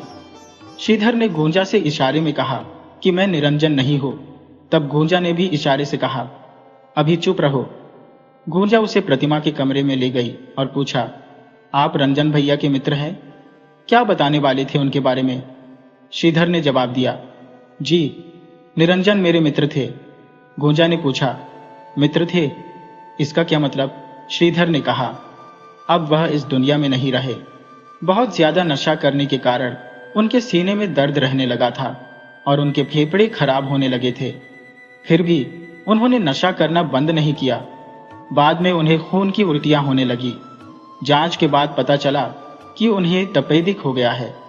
उनकी हालत में कोई सुधार नहीं हुआ और एक दिन उनकी तबीयत ज्यादा खराब हो गई और वह हम सबको छोड़कर चले गए। उन्होंने मुझसे वादा लिया था कि यही सूचना मैं आप लोगों तक पहुंचाऊं, इसलिए मैं यहां आया हूं। लेकिन आपके माँ बाबूजी ने मुझे ही निरंजन समझ लिया और आपने भी उन्हें कुछ नहीं बताने दिया। ये सुनते ही गूंजा की आंखों में आंसू आ गए और वह बोली, हे भगवान, मेरे माँ बाप के भाग्य में इतना बड़ा दुख क्यों लिखा था? वर्षों से खोए हुए बेटी की आशा में माँ रोते रोते अपनी आंखों की रोशनी गंवा चुकी है। बूढ़े माँ बाप का बुढ़ापे का एकमात्र सहारा भी नहीं रहा, वो भी फौज में शहीद हो गए। दिन रात रोने से बाबूजी की भी आंखें चली गई। जवान विधवा भाभी को देखकर कलेजा मुंह को आता है। कितनी बड़ी मुसीबत लेकर जी रही है बेचारी। बिना श्रृंगार के सोना चेहरा देखकर दिल पर क्या गुजरती है, ये मैं ही जानती हूँ। और गूंजा फूट फूट कर रोने लगी। श्रीधर उसे चुप कराने की कोशिश कर रहा था। बड़ी मुश्किल से गूंजा ने अपने आंसू रोके ताकि माँ बाबूजी को यह पता न चले कि निरंजन भैया अब नहीं रहे। फिर वह श्रीधर को लेकर प्रतिमा के कमरे में गई। गूंजा ने कहा, आप यहीं बाहर बैठे, मैं भाभी को बताती हूँ कि आप आए हैं। श्रीधर ने सिर हिलाकर हामी भर दी और गूंजा अंदर कमरे में जाकर प्रतिमा से सब कुछ बता दी। ये कोई निरंजन भैया के मित्र आए हैं और उन्हें बाबूजी ने निरंजन का संदेश लाने वाला समझ लिया है और वो कह रहे हैं कि रंजन भैया अब नहीं रहे। ऐसा कैसे हो सकता है? प्रतिमा ने हैरानी से पूछा, तुमने किसी अनजान पर भरोसा कर लिया और उसे अंदर भी बुला लिया? गूंजा थोड़ी शर्मिंदा होकर बोली, मुझे माफ कर दीजिए भाभी, लेकिन आप खुद ही उससे बात करके सच्चाई जान ले तो बेहतर होगा। अच्छा बुलाओ, मैं बात करती हूँ, प्रतिमा बोली और गूंजा ने आवाज दी, अंदर आ जाइए। जैसे ही श्रीधर प्रतिमा के सामने आया, दोनों एक दूसरे को देखकर हैरान रह गए। दोनों ने एक दूसरे को देखा पर कुछ कहा नहीं, बस एक दूसरे की आंखों में झांक कर दर्द समझ लिया। दिल में भारीपन था पर दोनों ने आंसुओं को रोका, क्योंकि समाज के नियम और बंधन होते हैं जिनका पालन करना पड़ता है। इंसान खुद ही अपने चारों ओर एक दायरा खींच लेता है और उससे बाहर नहीं निकल पाता। शायद प्रतिमा और श्रीधर ने भी ऐसा ही किया था। अच्छा बुलाओ, मैं बात करती हूँ, प्रतिमा बोली और गूंजा ने आवाज दी, अंदर आ जाइए। जैसे ही श्रीधर प्रतिमा के सामने आया, दोनों एक दूसरे को देखकर हैरान रह गए। दोनों ने एक दूसरे को देखा पर कुछ कहा नहीं, बस एक दूसरे की आंखों में झांक कर दर्द समझ लिया। दिल में भारीपन था पर दोनों ने आंसुओं को रोका, क्योंकि समाज के नियम और बंधन होते हैं जिनका पालन करना पड़ता है। इंसान खुद ही अपने चारों ओर एक दायरा खींच लेता है और उससे बाहर नहीं निकल पाता। शायद प्रतिमा और श्रीधर ने भी ऐसा ही किया था। प्रतिमा ने गूंजा से कहा, मैं इन्हें जानती हूँ, ये मेरे पिताजी के छात्र रह चुके हैं। ठीक है भाभी, गूंजा बोली, लेकिन जो इन्होंने निरंजन भैया के बारे में कहा है, अगर यह बात माँ बाबूजी को पता चली तो उनका क्या हाल होगा। जब से मैंने यह सुना है, मेरा दिल बुरी तरह से दुखी है और माँ बाबूजी के बारे में सोचकर तो और भी बुरा लग रहा है। गूंजा रोने लगी। दोनों की हालत देखकर श्रीधर का मन भी उदास हो गया। तभी बिस्तर पर सोए आकाश ने आंखें खोली और पूछा, क्या हुआ माँ? आप और बुआ क्यों रो रही है? और ये कौन है? गूंजा ने जवाब दिया, कुछ नहीं बेटा, ऐसे ही। और ये हमारे मेहमान है। गूंजा ने जवाब दिया, कुछ नहीं बेटा, ऐसे ही। और ये हमारे मेहमान है। सीताराम जी ने कहा, अरे वो तेरे चाचा है, उनके पैर नहीं छुए। सीताराम जी ने कहा, अरे वो तेरे चाचा है, उनके पैर नहीं छुए। आकाश बोला, नहीं दादाजी। फिर वह दौड़कर श्रीधर के पास गया और उनके पैर छूते हुए कहा, दादाजी कह रहे हैं कि आप मेरे चाचा हैं। प्रतिमा बोली, हाँ बेटा, ये तुम्हारे चाचा जी हैं। फिर गूंजा ने कहा, अच्छा बेटा, अभी दादी जी के पास जाओ और चाचा जी को नहाने दो, फिर वे भोजन करेंगे, उसके बाद तुम उनके साथ खेलना। आकाश ने हामी भरते हुए कहा, ठीक है, और चला गया। प्रतिमा ने गहरी सांस लेकर कहा, यह तो बहुत बड़ी समस्या खड़ी हो गई। हम माँ बाबूजी को कब तक धोखे में रखेंगे? ये निरंजन भैया नहीं है, और अगर सच्चाई बता दी तो दोनों जीते जी मर जाएंगे। श्रीधर, जो अब तक चुप था, बोला, ये मुझसे नहीं होगा। मैं बूढ़े माँ बाप को धोखा नहीं दे सकता। अपनी अंतरात्मा को समझा पाया हो, लेकिन अब उनके दिल को दुखाने का दर्द सहन नहीं कर पाऊंगा। श्रीधर, जो अब तक चुप था, बोला, ये मुझसे नहीं होगा। मैं बूढ़े माँ बाप को धोखा नहीं दे सकता। अपनी अंतरात्मा को समझा पाया हो, लेकिन अब उनके दिल को दुखाने का दर्द सहन नहीं कर पाऊंगा। प्रतिमा ने गंभीर स्वर में कहा, अगर तुम्हारे पास इससे बेहतर कोई और उपाय है तो बताओ। तुम्हारी वजह से अगर बूढ़े माँ बाप को थोड़ी देर के लिए झूठी खुशी मिलती है तो इसमें क्या बुराई है?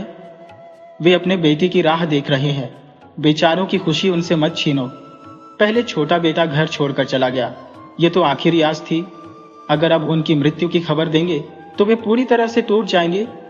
प्रतिमा की बात सुनकर श्रीधर असमंजस में पड़ गया। वह सच्चाई बताना भी नहीं चाहता था और धोखा भी नहीं देना चाहता था। आखिरकार उसने निर्णय लिया कि वह कुछ दिन वहीं रहेगा और मौका देखकर सब कुछ बता देगा। श्रीधर की दुकान संभालते ही काम बेहतर होने लगा, क्योंकि वह अच्छे से अच्छा सामान रखता और समय पर लेन देन करता था। धीरे धीरे सभी लोग उससे अच्छे संबंध बनाने लगे। दुकान अब काफी मुनाफे में चल रही थी। श्रीधर ने जब गांव जाकर खेती बाड़ी की देखभाल की तो पार्वती और सीताराम जी के चेहरों पर धीरे धीरे मुस्कान लौटने लगी। उन्हें अब अपने बुढ़ापे का सहारा मिल गया था, जिससे वो अपने दुखों को भूलने लगे थे। आकाश भी अब दिन भर श्रीधर के पास ही रहता। वह श्रीधर से तरह तरह के काम करवाता, लेकिन उसकी शरारतों से कभी परेशान नहीं होता, बल्कि बड़े प्यार से उसे संभालता। श्रीधर की दुकान संभालते ही काम बेहतर होने लगा, क्योंकि वह अच्छे से अच्छा सामान रखता और समय पर लेन देन करता था।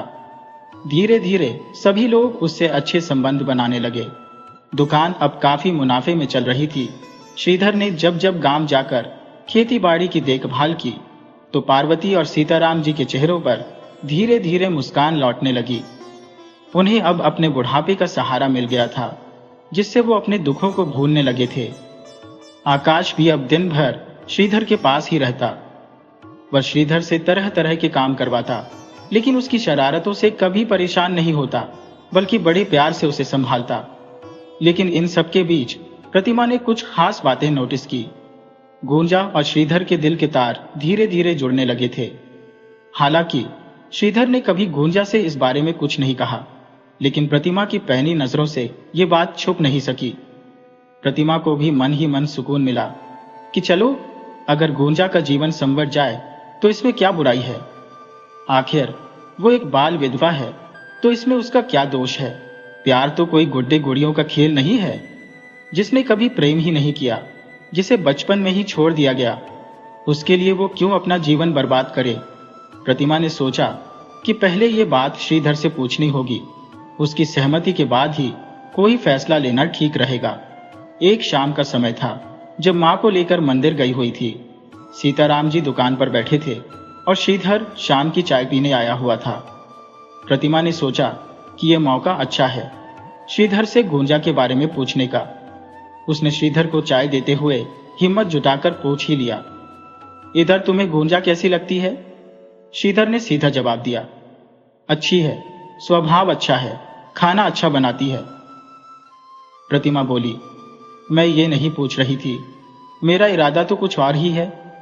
मैं सीधे सीधे पूछती हूँ, क्या तुम गुंजा से विवाह करोगे?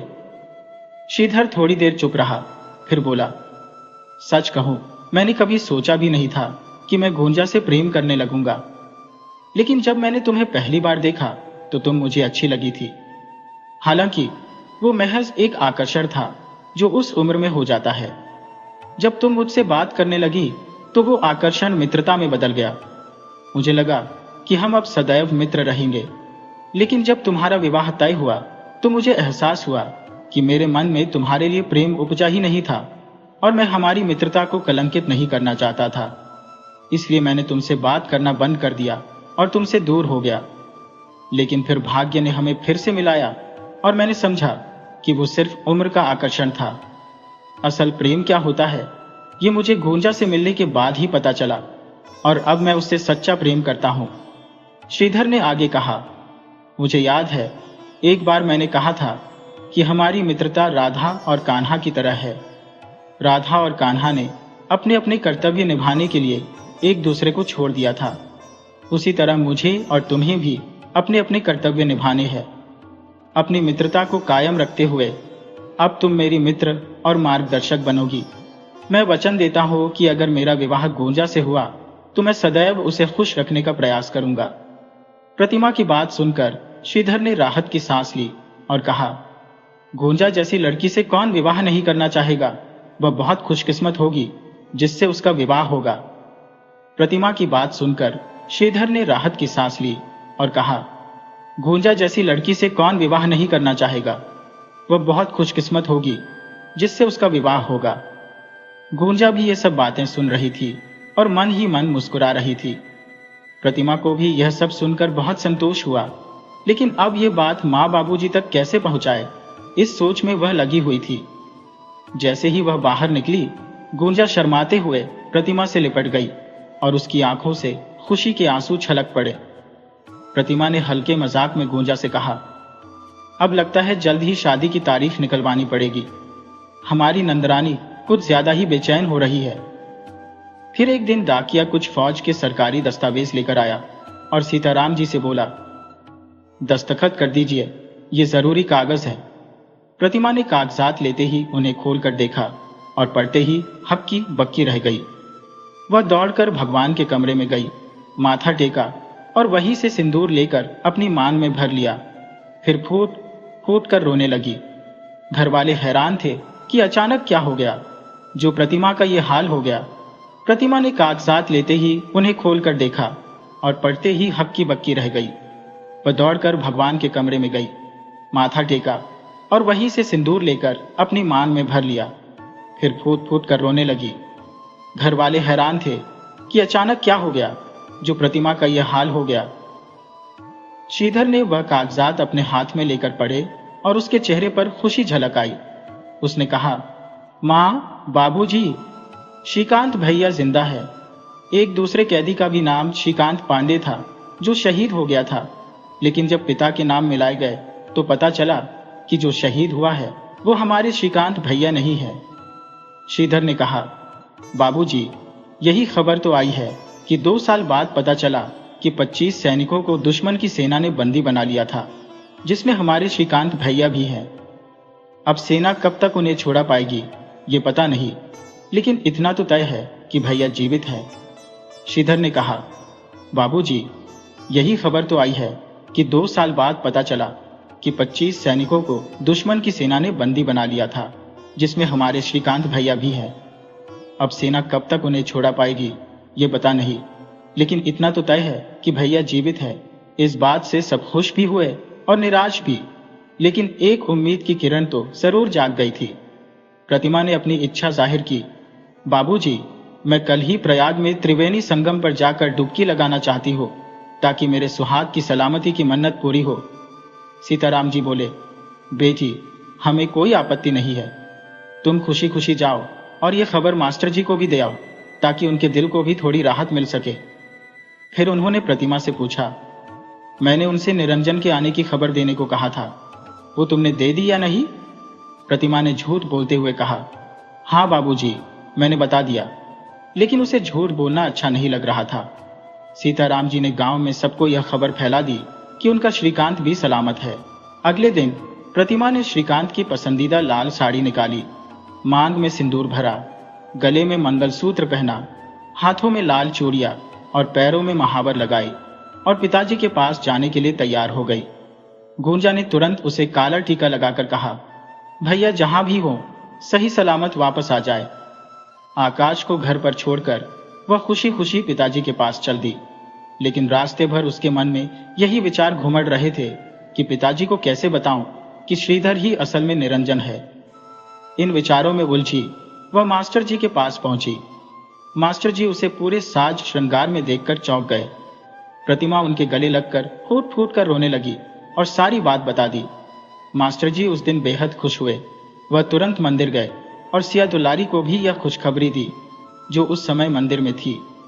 दोनों ने पहले मंदिर में प्रसाद चढ़ाया, फिर वापस आकर प्रतिमा के साथ अपना सुख दुख बांटा। अगले दिन प्रतिमा ने अपनी इच्छा व्यक्त की कि वह त्रिवेणी संगम पर स्नान करना चाहती है। वह वहां 2-3 दिन रहकर वापस लौट रही थी तो मास्टर जी बोले, चलो मैं तुम्हें छोड़ आता हूं।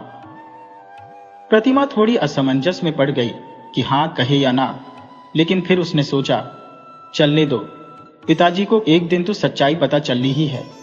जैसे जैसे सच्चाई सबके सामने आने लगी, वैसे वैसे श्रीधर और गुंजा के विवाह की संभावना भी मजबूत होने लगी। प्रतिमा ने सोचा कि अब जो होना है वह देखा जाएगा और मास्टर जी को साथ लेकर घर लौटी। जैसे ही वह घर के अंदर पहुंची, मास्टर जी ने सीताराम जी के पास बैठे श्रीधर को देखा और तुरंत पहचान गए। उन्होंने कहा, बेटा श्रीधर, तुम? मास्टर जी बोले, समधी जी, आपने कैसे मान लिया कि यह निरंजन है?